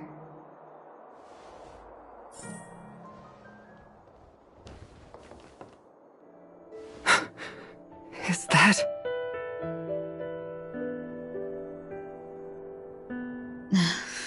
After a strange encounter, I was fragmented into multiple Tingyuns, each embodying a different aspect of my memories. And one of them hasn't returned to me, because she ventured too far. Until now. You mean her? What is she doing?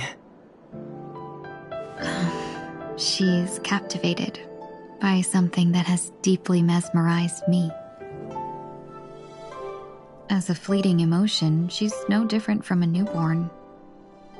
Her boarding this ship was solely down to her inner impulse.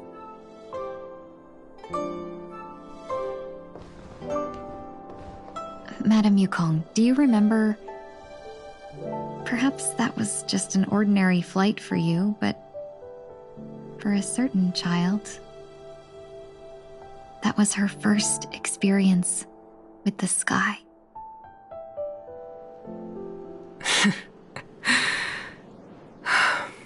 Of course I remember. Back then, you were still young enough for me to carry. You probably still can.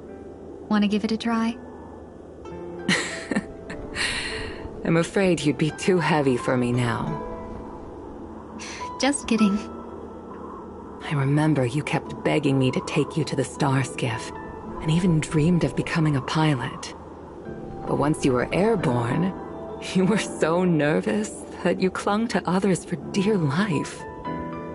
This flight was a turning point in my life. The boundless cosmos unfolded before me. I was completely mesmerized, not just by the view, but by a realization. In this world, there are paths beyond waiting for us to explore. Even though I lacked the talent to pilot the Starskiff and wasn't much of a warrior, I still chose to travel around with the Merchant Guild.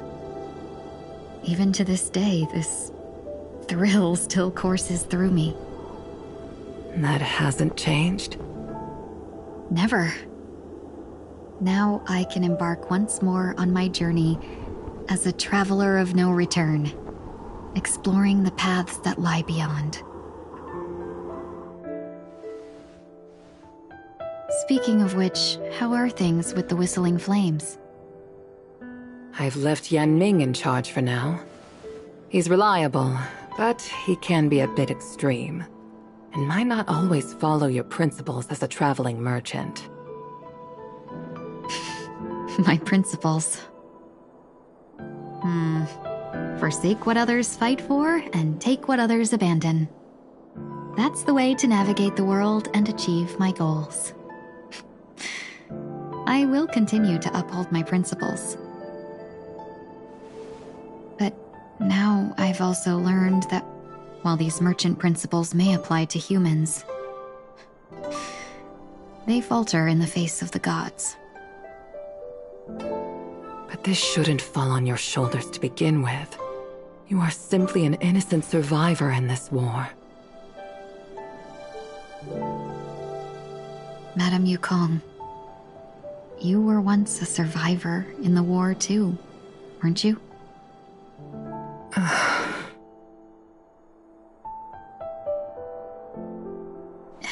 In a hazy dream, I vaguely remember someone telling me that the inescapable price of survival is often more adversity. But Madame Yukong, the gods use humans as pawns in their cosmic game, sacrificing countless innocent souls. Have you ever thought about making them pay?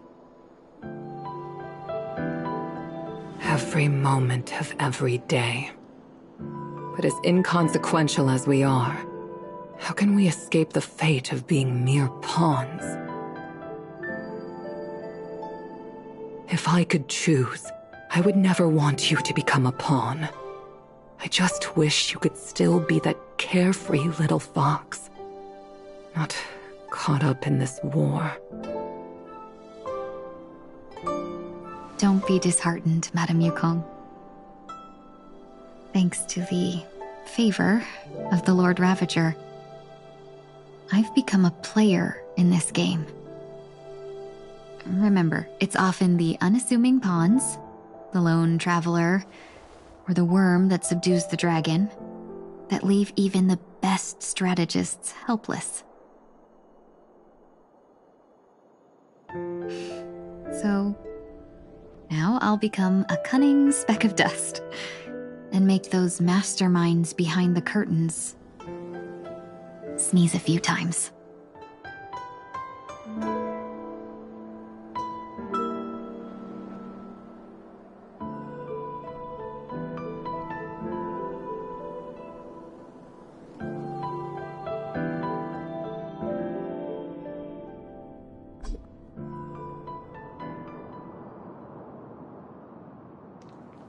Is this place also affected by the Order? No, I'm just here to bid farewell. I changed my mind along the way. This journey has too many variables, so it shouldn't matter if we add another. How did you know she would be here? I didn't.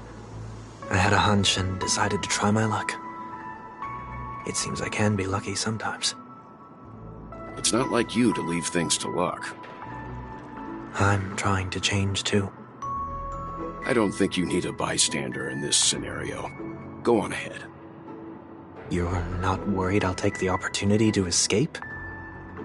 I believe you're the kind of person that has the ability and desire to use everything to your advantage. But that everything does not include Miss Robin. Thank you. Now then, Mr. 1 Week.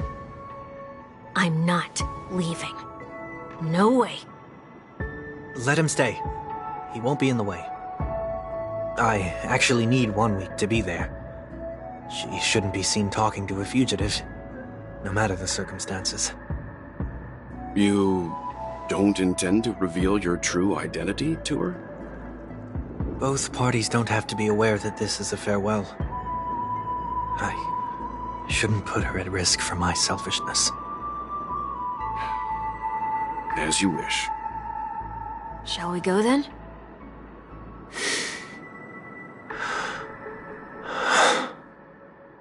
Let's go.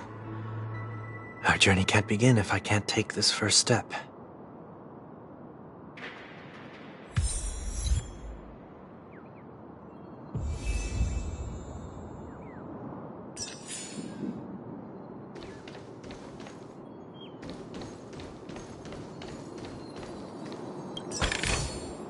Not bad.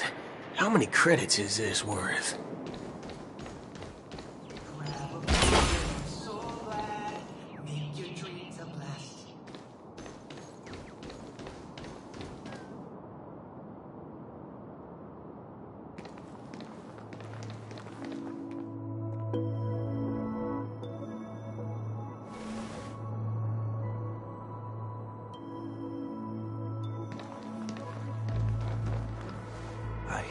Didn't expect to see you here, Miss Robin.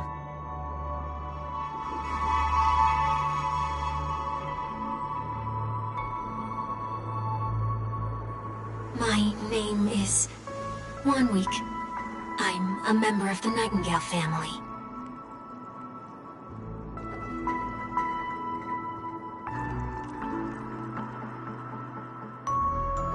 You're too kind, Miss Robin.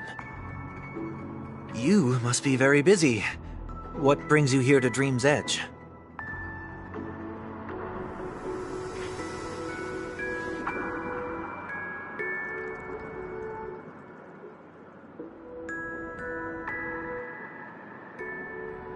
Well, perhaps the dreamscape is not so different from reality. When we look up into the night sky, the stars aren't really there. The glimmering lights we see are merely the images of stars from long ago. So, have we ever truly seen a real sky full of stars?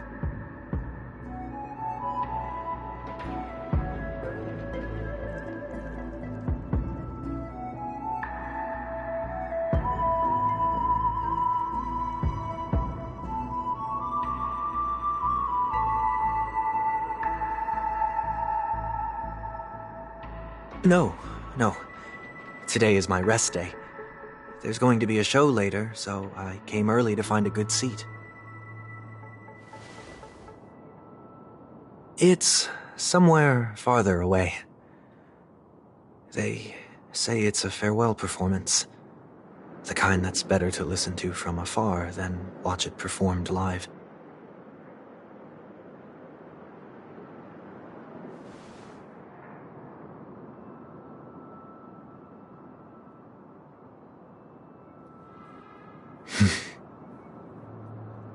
Miss Robin, may I stay here with you to gaze at the stars before the show begins?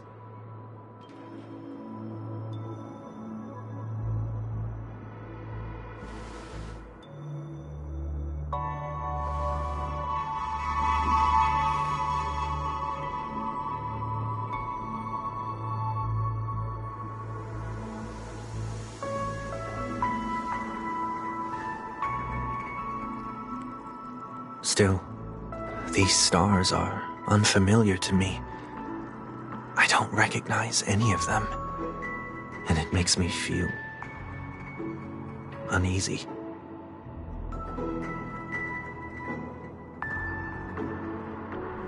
Perhaps it's both. The Stellaron disaster may not have had any real consequences, but many guests still chose to check out. Now the hotel feels quieter than before. It makes me wonder what Penacony's future will be like. I just hope it will not negatively affect you, Miss Robin.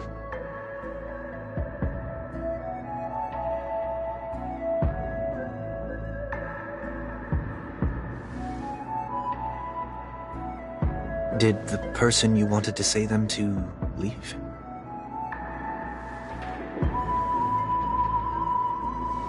Sometimes, what's in your heart doesn't need to be dressed up in words. Maybe he already knows what you wanted to say.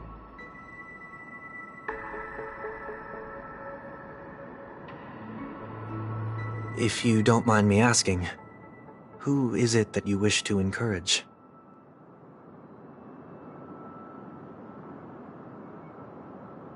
There are many such people on Penacony. Failure is like the setting sun to a dream chaser. It's something that happens every day. I believe they all have the willpower to start anew. Especially after receiving a smile from you, Miss Robin.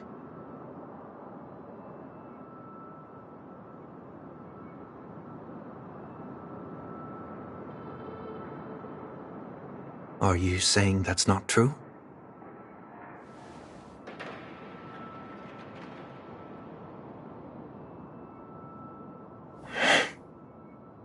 Failure may be a good thing for someone like that. Being able to reflect on one's actions is a valuable quality to have.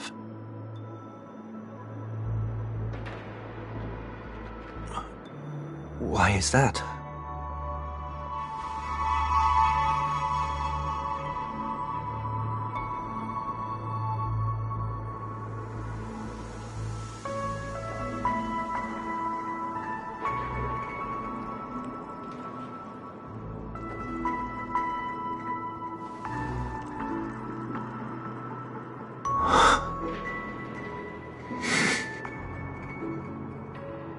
I hope so.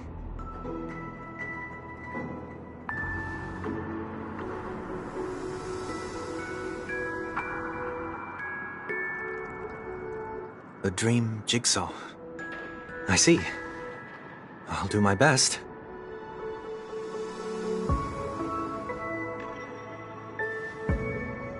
I'm still inexperienced, so let's just hope we get lucky.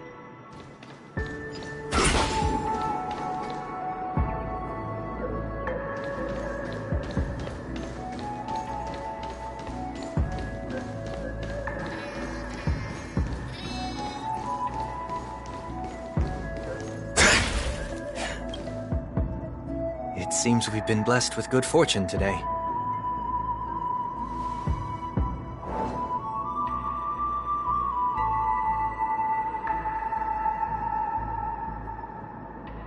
Another Dreamweaver probably left this behind. It's a habit for this profession. They hope to use these blessings as a foundation for the dreamscape.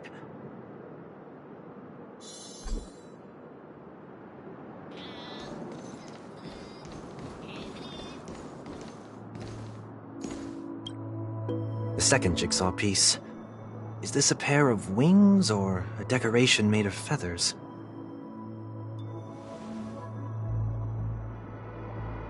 We should keep looking.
It's done. Have a look.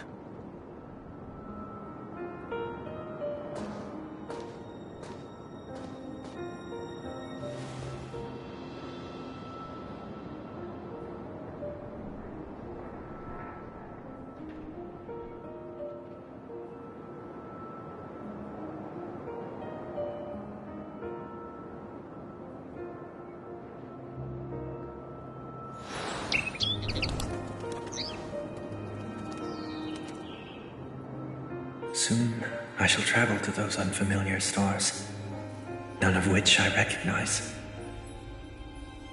But as long as you continue to gaze upon them from here, then those unfamiliar stars will one day be the place of our reunion.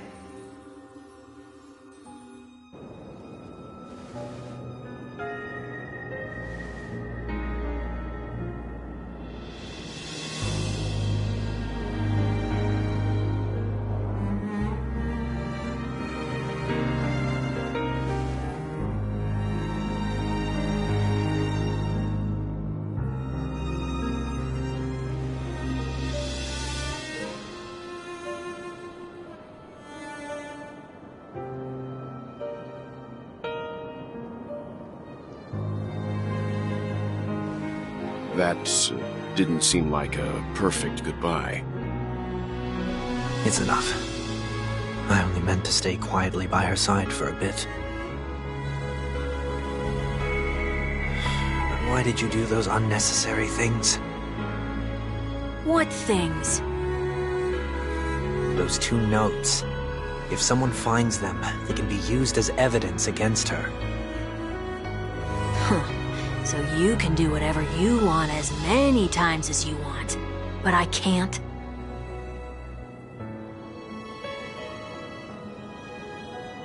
I don't want to live with regret for the rest of my life either. Live with regret? We're almost done saying our goodbyes, right? Yes. We only have one last stop. But before we leave, I have a question I'd like to ask you, Mr. Yang. I'm curious. Why did you become a Nameless? Why the sudden interest? I always had a feeling that you would never give up on someone who needed help. After spending time with you, I'm even more convinced of this assessment. At this very moment, there are countless worlds above the sky still waiting for the arrival of the Astral Express. Yet you and your companions have chosen to stay here. All for an old friend you never knew, and a notorious fugitive. To trailblaze means to forge ahead. Yet, you stop and spend precious time on people just passing by. All the while you believe this is the natural course of action? That's not what I think at all. Besides, the watchmaker also made a similar choice. And because of that, he bid farewell to the Express and never walked among the stars again in his lifetime. Not all journeys lead to the stars. Even if we leave the Express, some trailblazing paths will still continue. You can think of it this way. The title of Nameless doesn't belong to any one person. Each individual will have their own view of what it means to walk this path and will always try their best, no matter the situation. The goal of my trailblazing is not the unknown world, but every living being who exists under the stars. In my homeland, the name Welt means world. It suggests that each person is a world unto themselves, and that we harbor as many possibilities as the distant stars. The connections I gain on my journey are what is most precious to me. This is my way of the Trailblaze and the reason why I decided to stay here. Why me? Like I said before, I left my home in a hurry too. I know how you feel right now. I also know that a person will only be able to truly face themselves once they've decided to say goodbye to their past, the same way you're doing right here, right now. There was never a third person with us, was there? I told you he'd find out. I should have known nothing could escape your keen eyes. Since you already know 1 week's secret, there's no need for me to build up suspense. Let's go. We'll head straight for the finale and take our final bow in this farewell performance.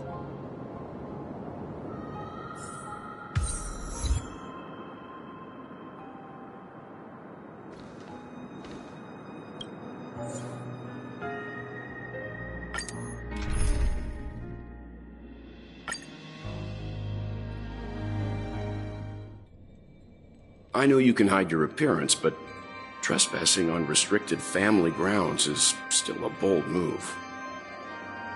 Don't worry, I won't take too much time. I was a child when I first visited the Grand Theater. I remember seeing the light behind the curtains from here and believing it to be the morning star guiding me toward the land of the dreams.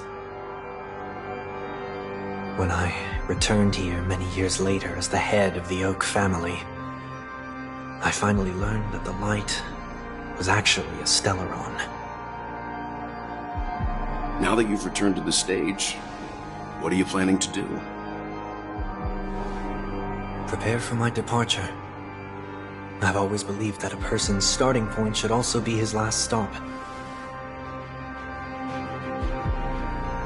Have you ever seen the elderly at the end of their lives?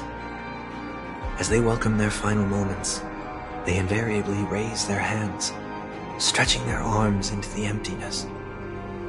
Much like how babies also stretch their arms into the air when they are first born. Humanity flaps their wings twice as they complete their journey. Once when they are born, and once when they die. In order to flap my own wings and soar again.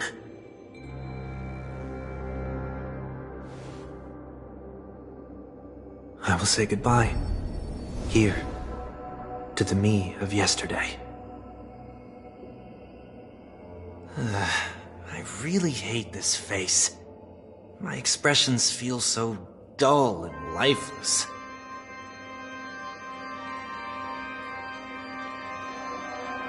I see.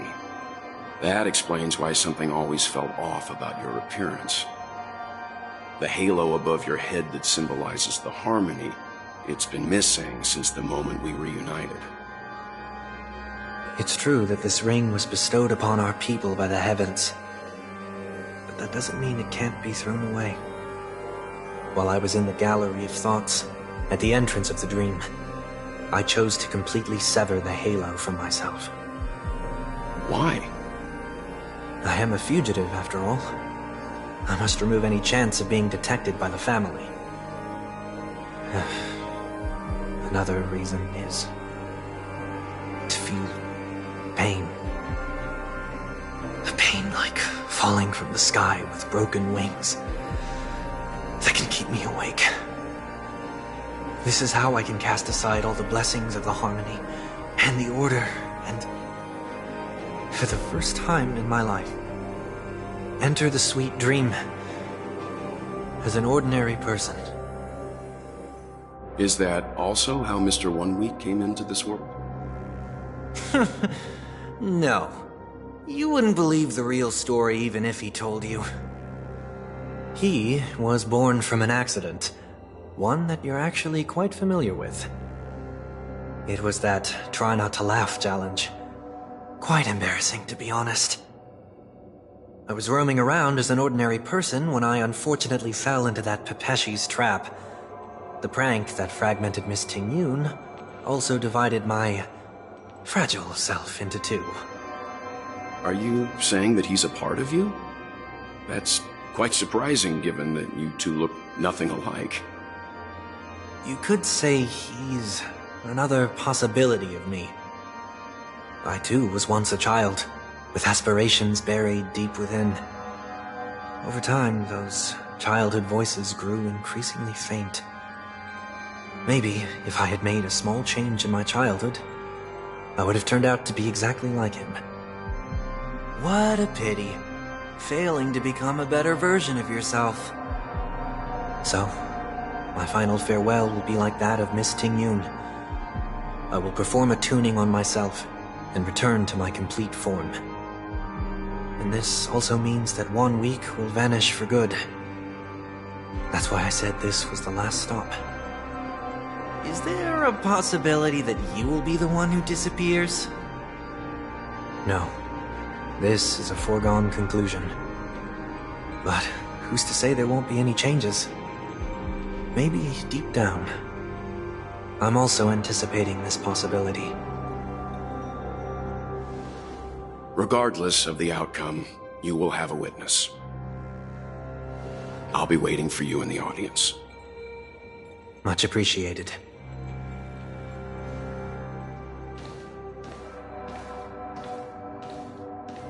Now, shall we begin? Anticipating this possibility. You've really changed. In the past, you wouldn't have tolerated any noise at all. I'm about to embark on an unknown journey, where it will be impossible to maintain my orderly life. I will have to navigate unexpected surprises, much like today. You're not ready at all, are you? I feel unsettled, maybe even scared. Ever since I left Penacony, I could no longer control everything.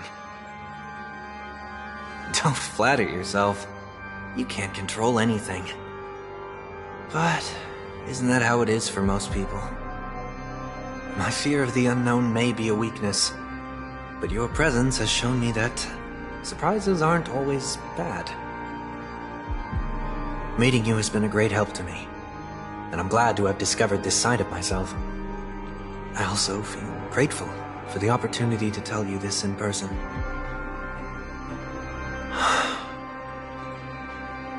I truly dislike you.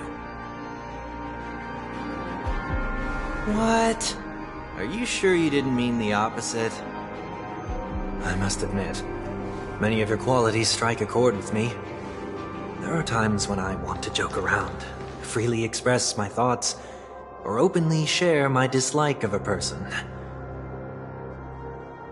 Or my fondness. I want to tell her that I love all her songs. Then go for it, Sonny. You always talk about locking the bird in the cage, but you're the one who's trapped.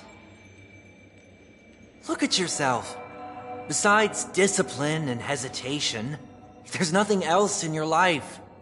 If you continue living like a slab of marble, you'll break into pieces when you fall. But I won't become like you. I simply can't. I dislike people who are frivolous. It makes me uncomfortable to even emulate them. If I fail, I will still uphold my principles, such as decorum and stateliness. As for the harmony, my stance remains the same.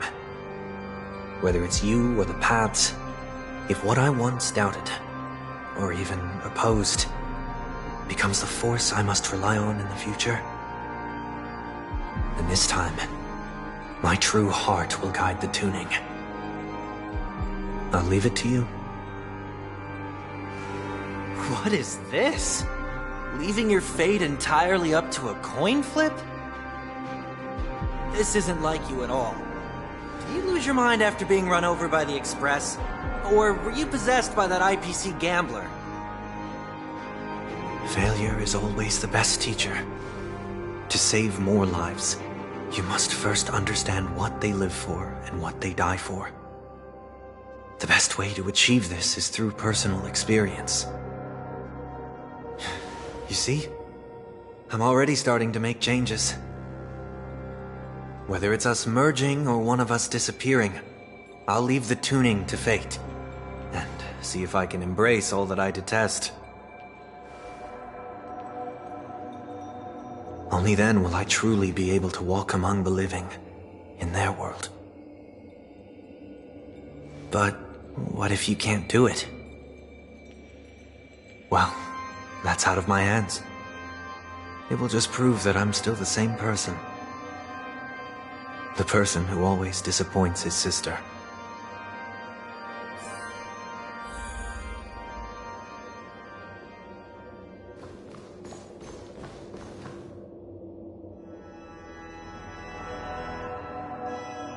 Falling is just another name for flying. That's why I rejoice at my broken wings. Step into the mortal world to see how it truly is. Then, be born as a human and die as one.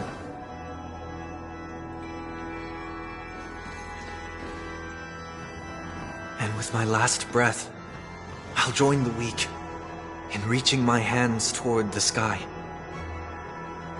On the planet of festivities, whatever identities I once had, they no longer matter. It's not the gods who answer us, but ourselves from the future. I don't have much to say. But, as it's time to part ways, here's one last piece of advice. When telling jokes, be sincere. Don't sweat the details, and above all, don't explain them every time.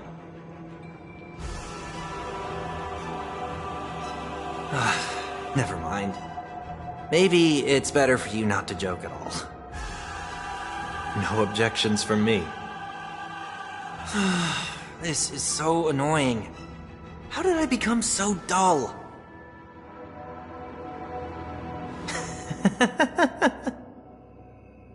Well, despite everything, try not to be too hard on yourself.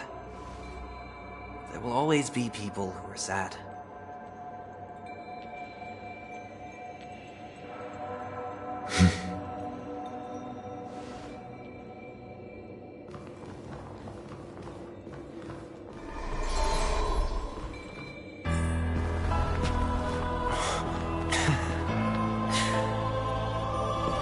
Planet of festivities, land of the dreams. I say goodbye to my home. Should one desire to leave the stage for good, one must first step back onto the stage!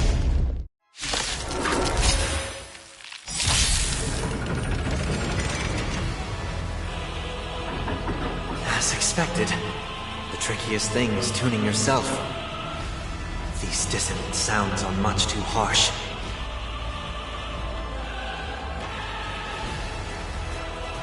That paradise may be unreachable from... Savor it for me.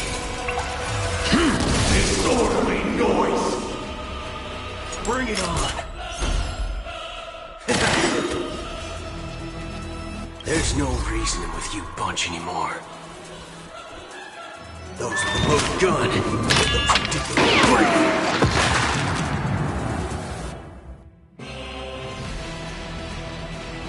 Your end approaches.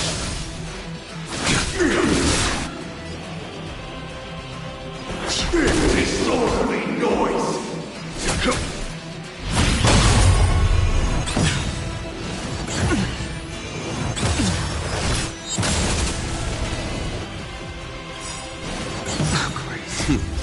Time for the master stroke. Show no mercy. Echoes of the past.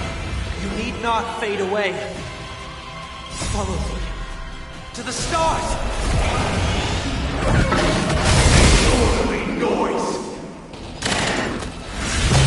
A blade knows no mercy. Fail to stand. Disorderly noise. Time has come.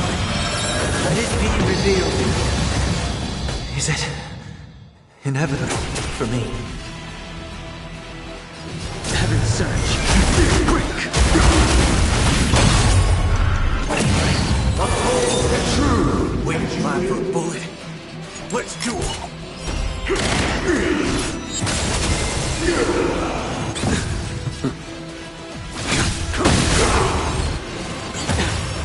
charge.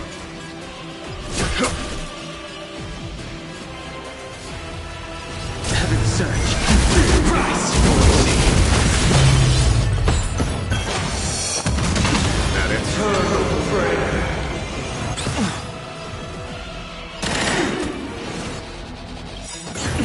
There's no reasoning with you, bunch. Those with a loaded gun.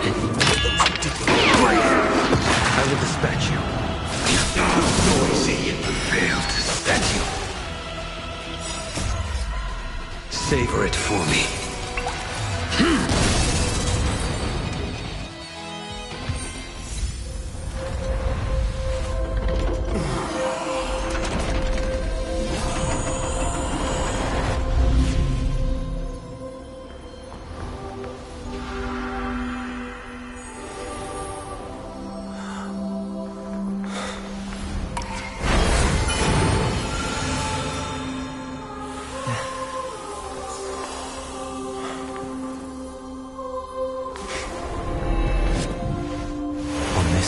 Day, I grant myself departure.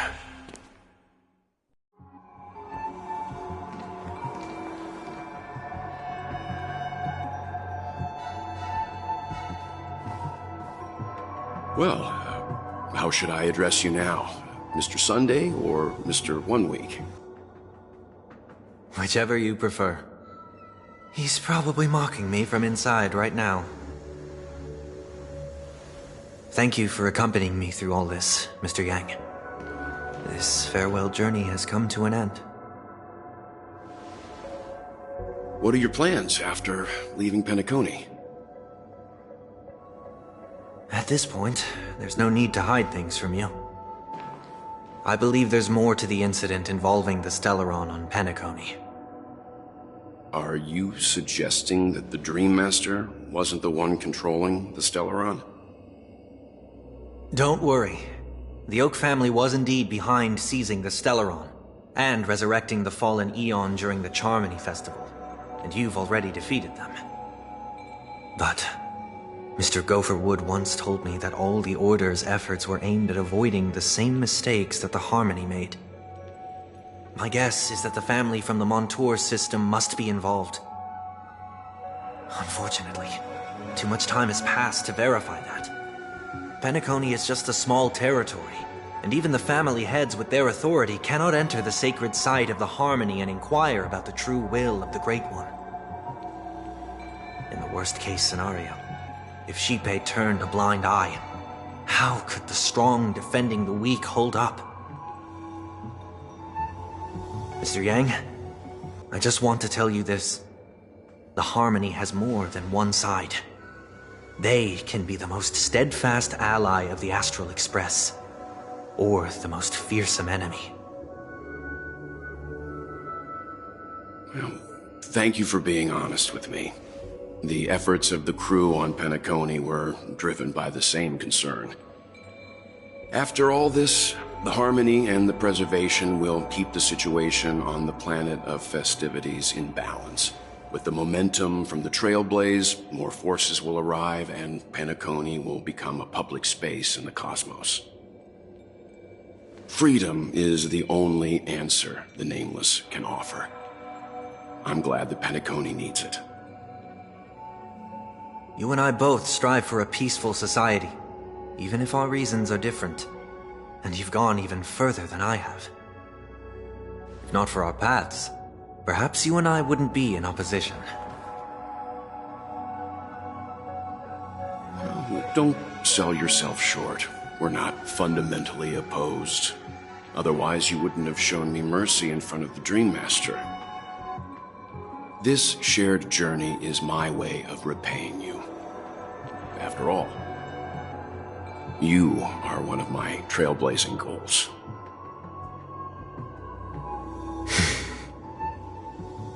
About that, you've given me many insights as well. Humans are the measure of everything, and no one is the sole savior. Creating a paradise remains one of my lifelong ambitions. As I move forward, I realize I must build it brick by brick. Therefore, I have a request that I hope you'll consider. While I lack the will to trailblaze, nor can I become a true nameless, I admire your convictions. Perhaps what I need, more than asceticism, is knowledge. Therefore, after leaving Penacony, would you consider letting me come aboard the Astral Express and travel with you for now?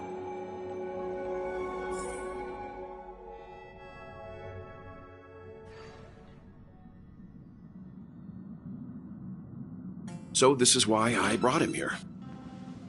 Mr. Sunday wants to join us on the Express. Of course, I can't make that decision alone.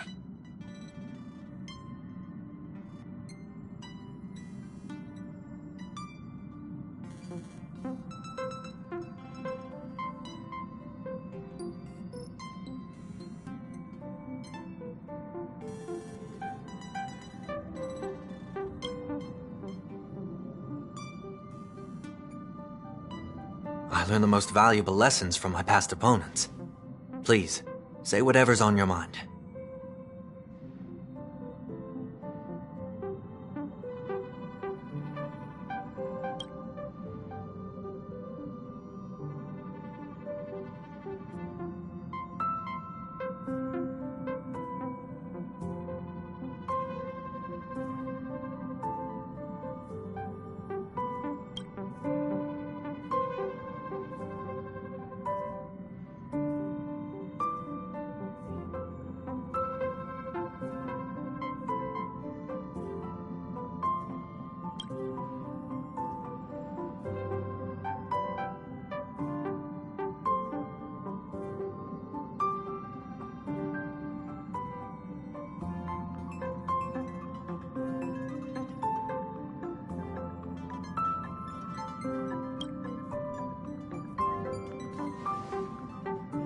Well, you did get nerfed after turning into a good guy.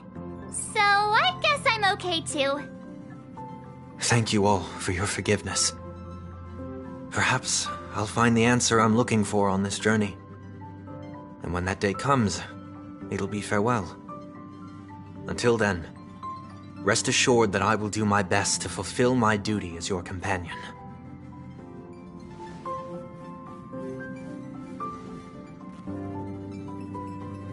Now that our business on Penacony is settled, it's about time we get back on track and prepare for our next warp jump.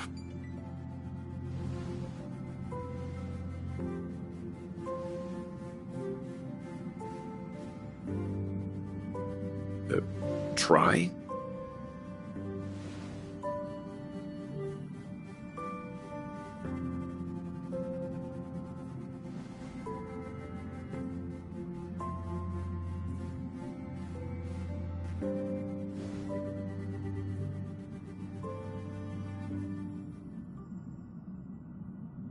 No, we're still not quite there.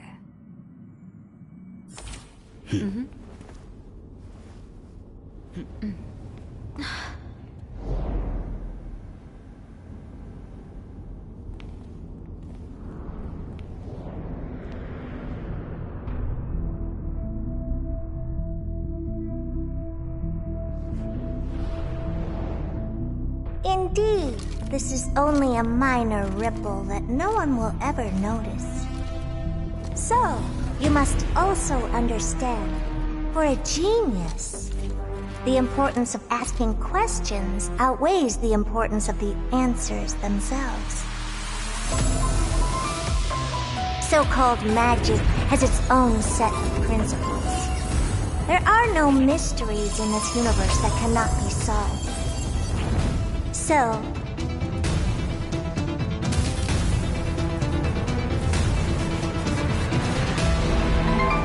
all-seeing presence, I ask you this. What is divinity?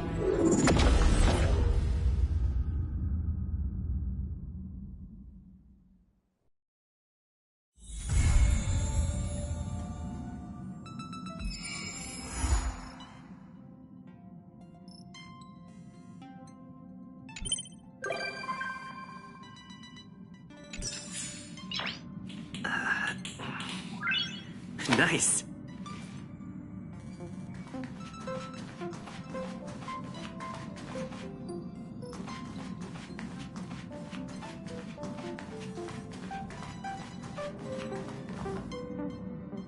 I'm here. I didn't get a wink of sleep last night. No need. I'm not tired, really. I just got a whiff of it, and it woke me right up. It smells like medicine brewed by the Alchemy Commission. I appreciate the gesture, but I'll pass. Actually, after I got your invitation, I couldn't stop imagining what the Express looked like on the inside. I got so excited about it that I couldn't fall asleep all night. Before you came, I already had a look around. I know it wasn't appropriate, but I just couldn't help myself. You better keep your word, huh? I'll be coming often.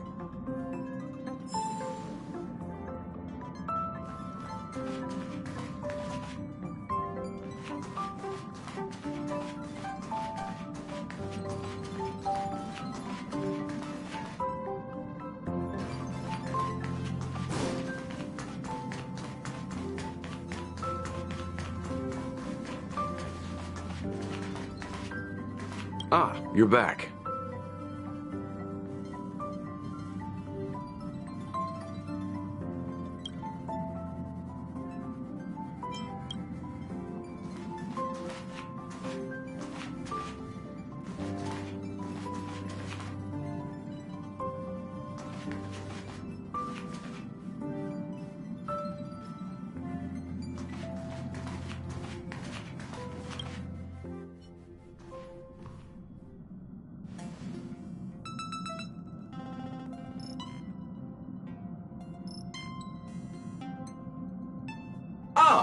Welcome to the party car, Nameless. Would you like to have a drink, a snack, or commence party time?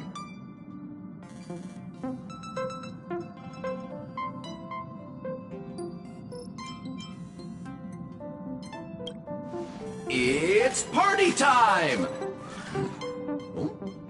Oh, you're the only Nameless here. We can't start a party with only one person. Perhaps next time, then. This brings to mind a joke. Someone asked the Nameless, "How many names are on your guest list?" The Nameless shrugged and said, "None. They were all nameless." I hope you enjoy your time in the party car, dear Nameless. We may not be able to get a party started right now, but please feel free to relax and unwind here. This used to be called the meeting car, until my previous master came along thinking they wouldn't need an entire car for meetings among just a handful of Nameless. That's when my previous master made the decision to rename it the party car. As a robot drinksman, my design ensures I remain appropriately inconspicuous. The fact that you don't remember me is precisely as intended. Should I introduce myself again?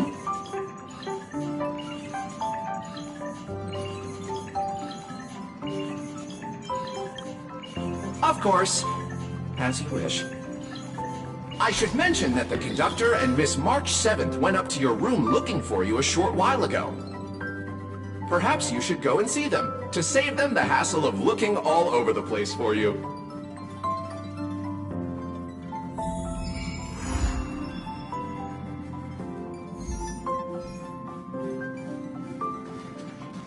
The conductor doesn't allow me to serve you fermented beverages. Sincerest greetings, as always.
We meet again, dear friend. Thank you for the invitation.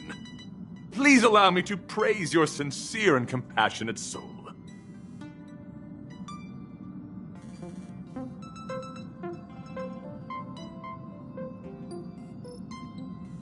Looks like we understand each other. Remember that night of hallucinations? In this very familiar car, the ugly giant Sting solidified our friendship.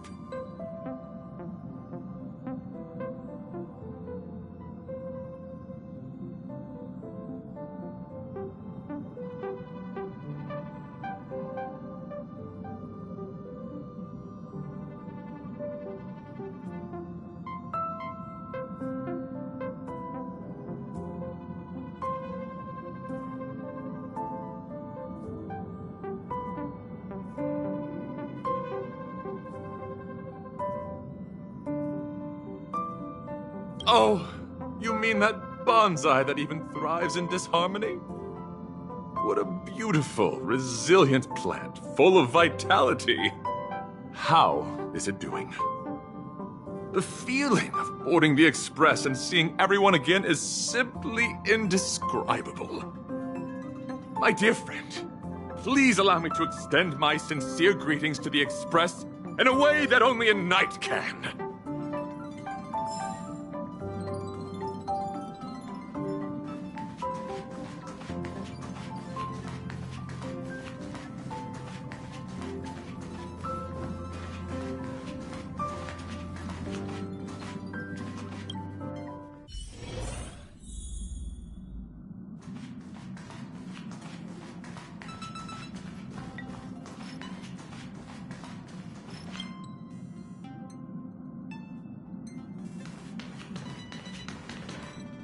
You are! Pom-Pom has been looking for you all day! Are you daydreaming? This is your room, silly! Where else would we go to look for you if not here?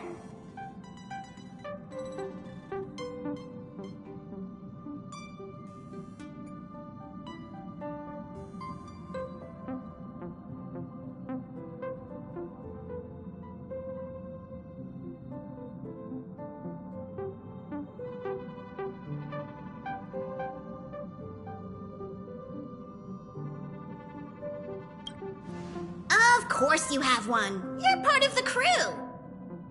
Aww, looking at this mess reminds Pom Pom of the time when they first joined the Nameless.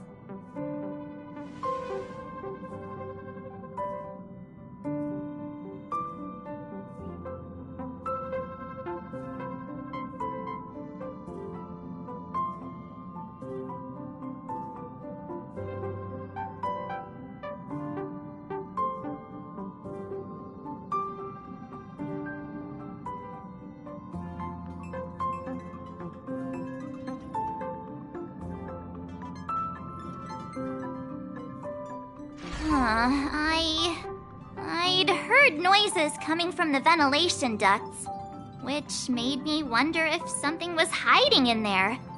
Curiosity got the better of me, and I climbed up to take a look. And then I got stuck.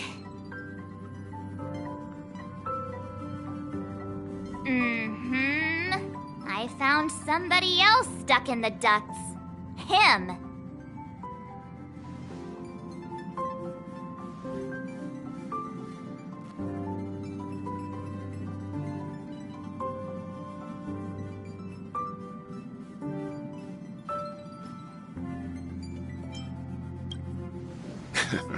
Well, let's not go overboard. Still, it was dangerous. Let's not do anything like that again. All right. Today's a happy day, so Pom Pom won't spoil it with lectures. I've gathered everyone here today because I have an announcement to make. It was terribly remiss of the conductor to have left him without a room of his own on the express. He seems pretty happy with the current arrangement, though. Go on, Himiko. Ask the golden question.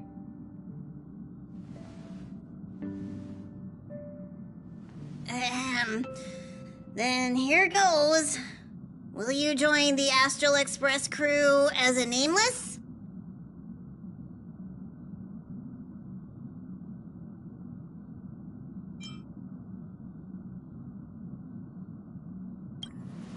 Wow, you answered in a heartbeat.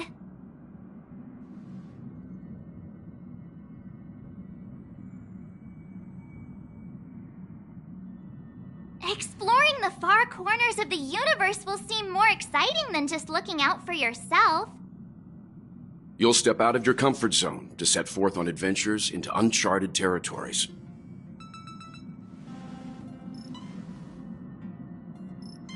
Above all else, becoming a Nameless means the responsibilities you'll bear far outweigh the rewards you'll reap. Now that you know all of this, do you still wish to become a Nameless? Aw, yay! I'm sure we'll be the bestest trailblazing buddies. Since he has made his decision, let's gather round and formally welcome the Astral Express crew's newest member!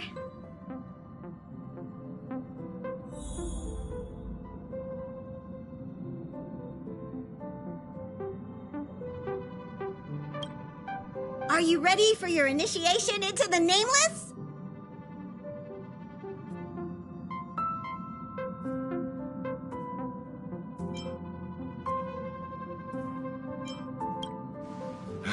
You youngsters are so full of energy. I'm jealous. Let's recite the Trailblazer Creed. Now, please repeat after Pom Pom.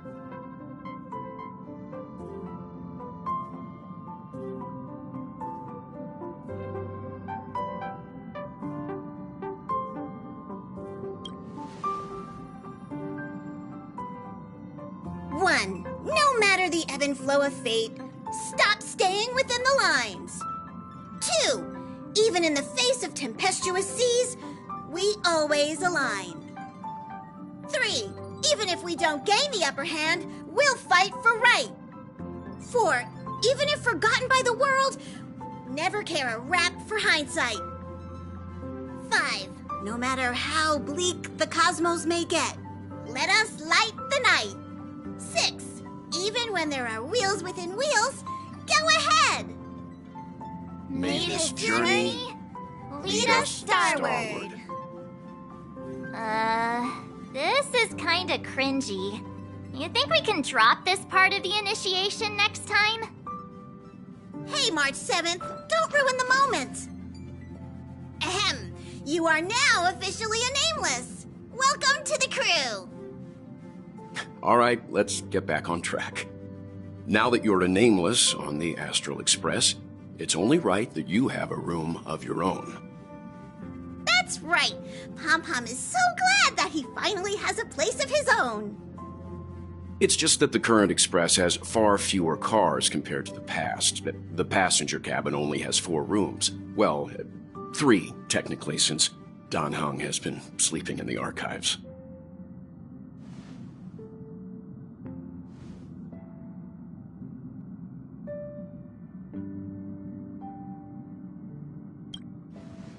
Don't even think about it. The parlor car is for receiving guests.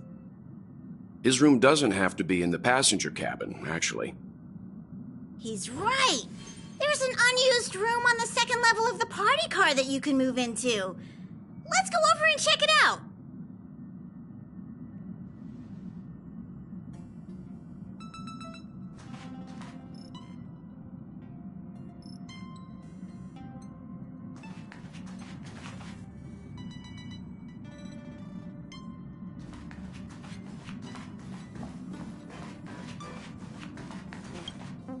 Greetings, my nameless friends.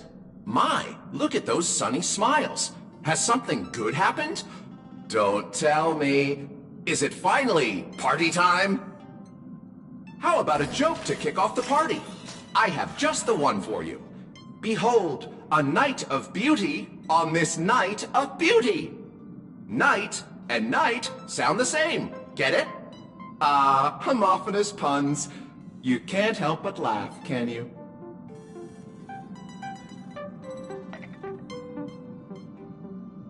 Warning! Reformatting me will wipe all user data, including their eating habits, energy expenditure plans, metabolic rates, and more! Mishandling during the reformatting process may also lead to serious consequences, including but not limited to disruption of the life support system and derailment of the Express. The loss of dietary data may even result in a new subsysteleron disaster. I'm sure you've already realized, but that was just a joke for before the party begins.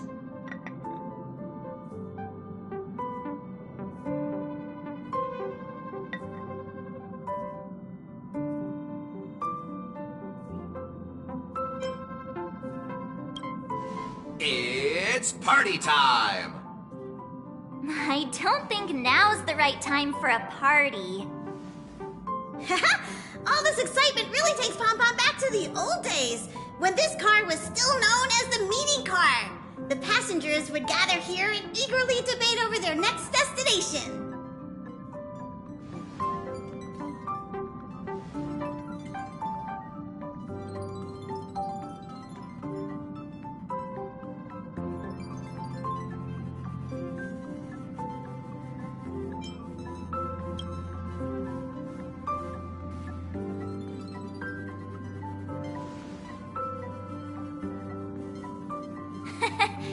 But I bet it won't take long for you to fill this room up with your own clutter.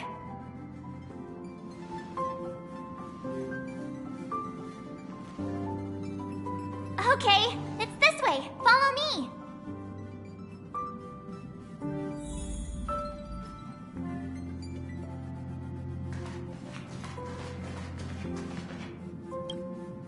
Ta-da! We're here! See? I wasn't kidding when I said this is the largest room on the Express.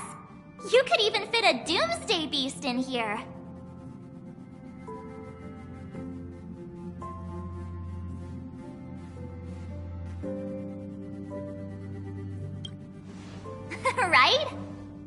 put a couple Doomsday Beasts in here, you'd still have room to spare. Pom-Pom, hope you aren't actually thinking about keeping those things as pets. The room is admittedly kind of messy right now. But so is everybody else's when they first boarded the Express. My room may look pretty fancy now, but that's because I put a lot of effort into designing it myself. Ahem! May I remind you that your expenses on lifestyle essentials have grossly exceeded your Express Fund budget? Carpets, pillows, rocking chairs, and jumbo pom-pom toys are lifestyle essentials, aren't they? Do you really need over 20 pillows, though? Of course I do! How else would I have pillow fights? In any case, to prevent such situations from happening again, I must reiterate the rules for accessing the Express Fund. Firstly, the conductor is in charge of all resource allocation within the Express. If you need any renovation work done, look for Pom-Pom. Secondly, since you're now officially a member of the Astral Express, you must be responsible for your share of duties aboard. Only then can you exchange the corresponding amount of Express funds for supplies from Pom-Pom. Unless you want to sleep in a cardboard box, I suggest prioritizing the renovation of your bedroom first. Oh, wait a second. Pom-Pom will provide him with the renovation funds. Then he will use those funds to pay Pom-Pom for the renovations. What's the point of that? Just get the conductor to renovate his room directly. This is called procedural justice.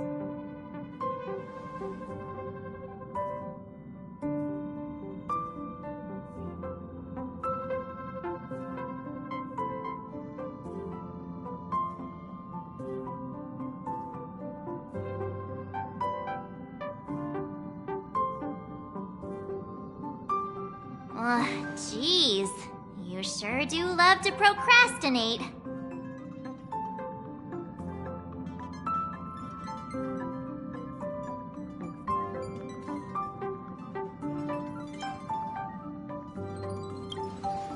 All I want to know now is, isn't it uncomfortable to sleep on a cardboard box? But Pom-Pom also knows that the first step is always the hardest. That is why we're here today. To help you with taking that first step. Pom-Pom has prepared a starter fund to help you kickstart the renovation.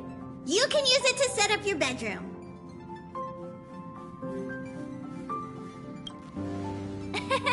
Appreciation is better shown with actions. We're getting that bedroom done one way or another.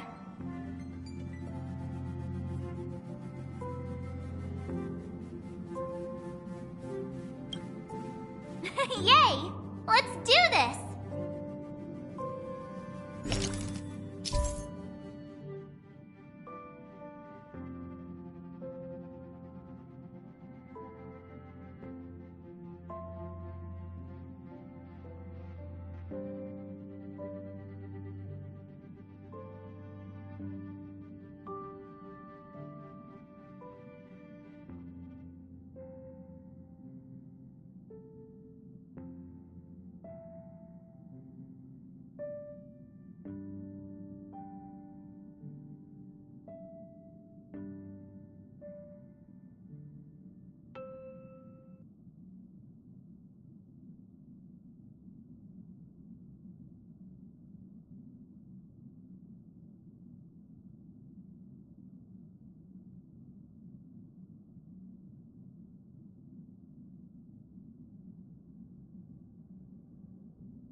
finally done!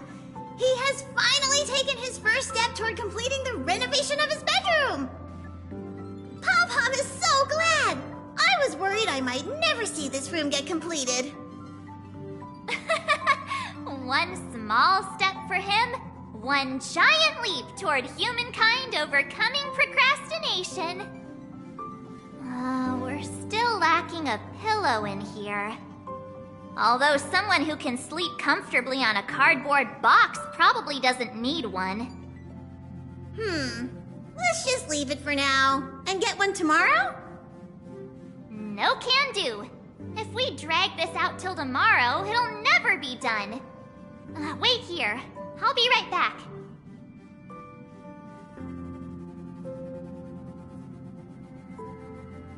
Here, use this pillow for now. It's a good thing there's no shortage of pillows in my room. I told you pillows were essentials. Oh, not bad! Hurry and place the pillow on your bed. Time for me to see if this pillow matches your bedroom.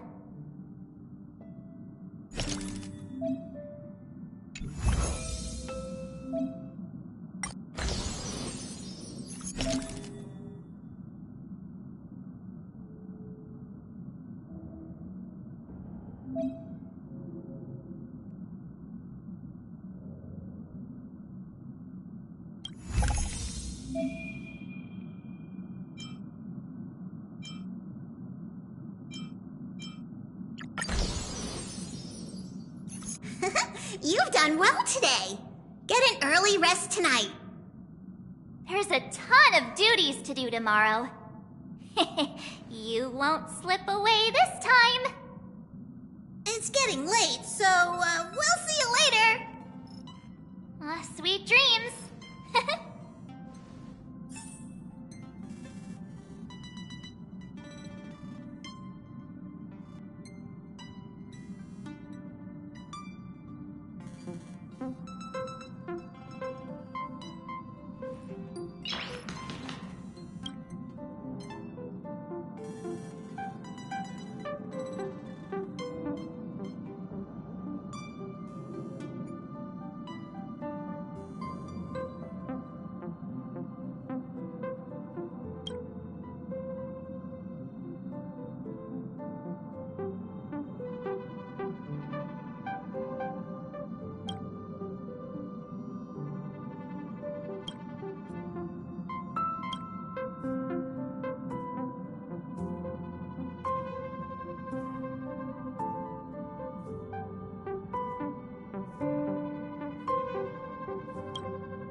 like revamping my own room.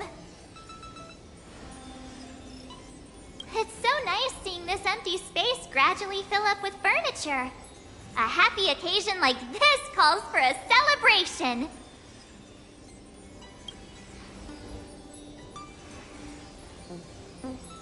No, silly. I'm talking about him celebrating in his own way. If it were me, I'd take a relaxing hot bath in the evening and enjoy some me time.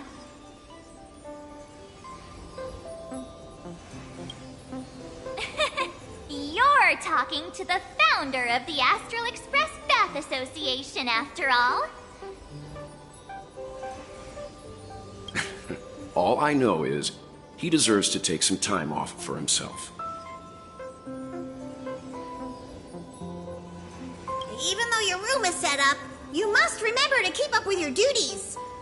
The Express will be departing soon, and there's still so many things to do.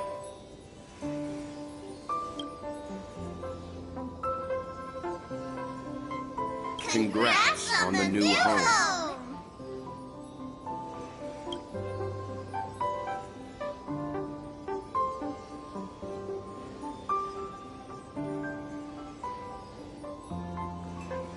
Ah, dear Nameless, are you available right now?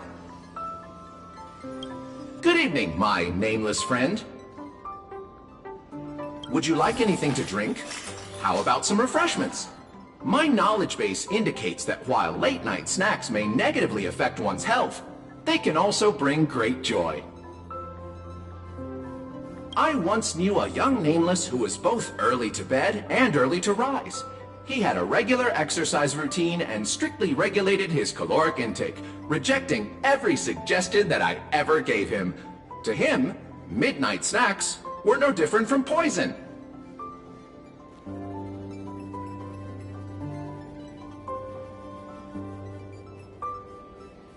As a result, he lived a long and healthy life.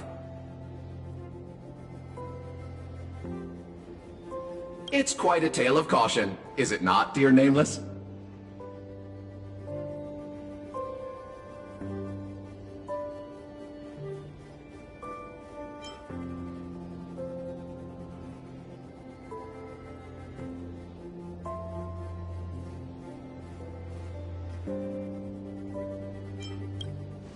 Ah, but you shouldn't have supper if you want to be super.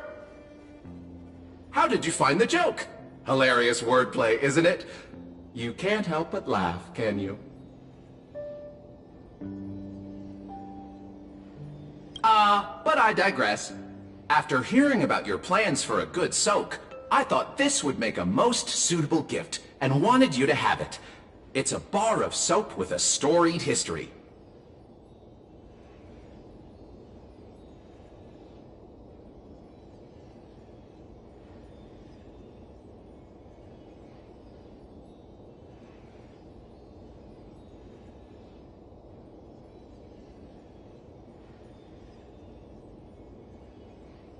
Hanunu, the werewolf hero of Esdana, loved using this soap when he was alive.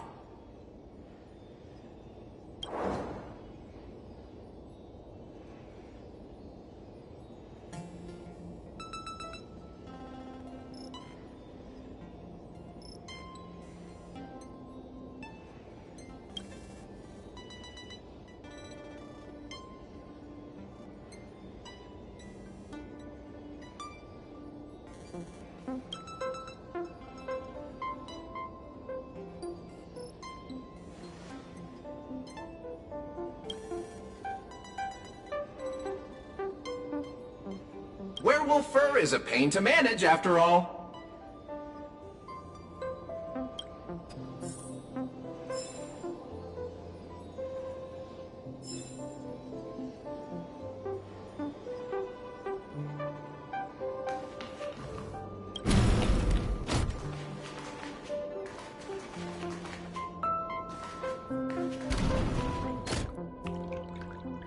It's been a long and busy day for you, Nameless.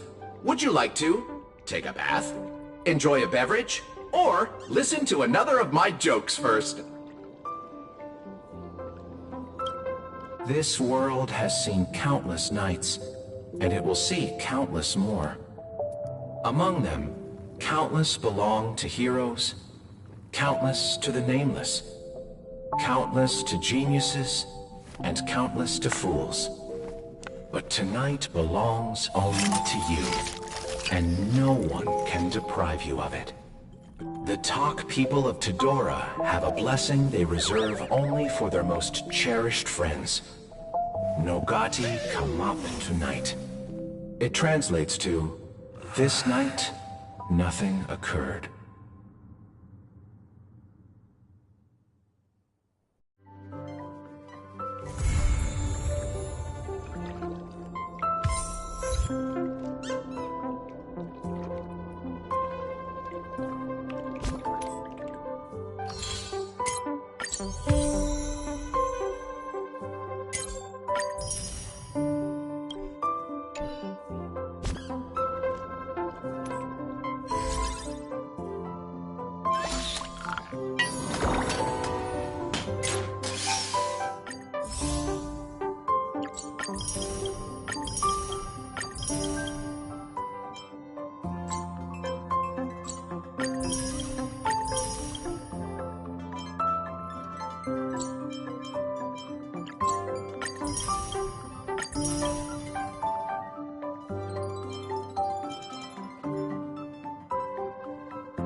The stars are numerous, and yet widely scattered.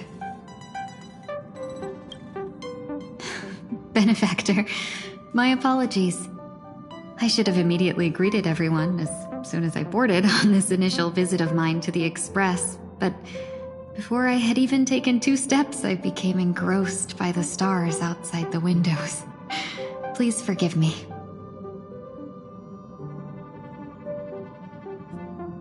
The stars are endless. It isn't easy to discern their origins when gazing from afar. Yet when one is amidst them, one finds that they all have a spot in the sky. A home of their own. With the universe being so vast, I imagine that one solitary star is not enough to illuminate its surroundings. Only when gathered in one place can they see each other and be seen by us.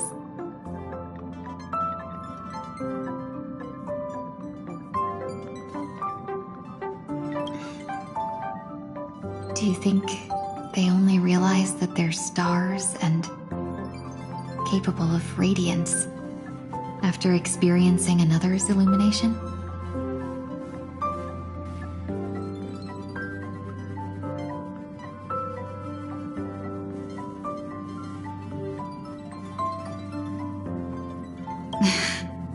Then I'll shamelessly invite myself here a few more times, and make sure to catch that spark at the moment of a star's birth.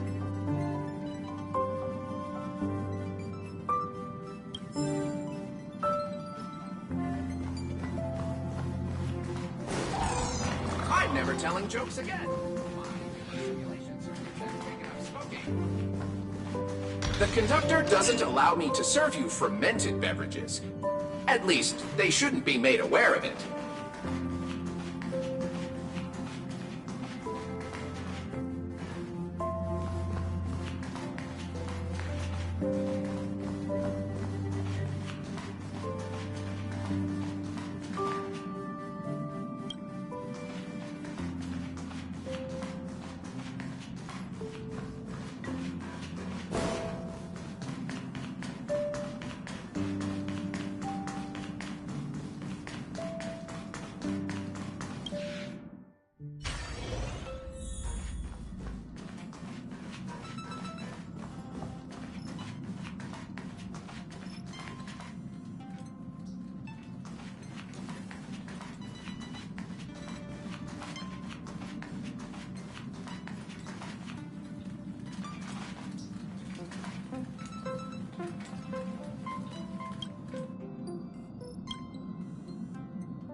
Hmm.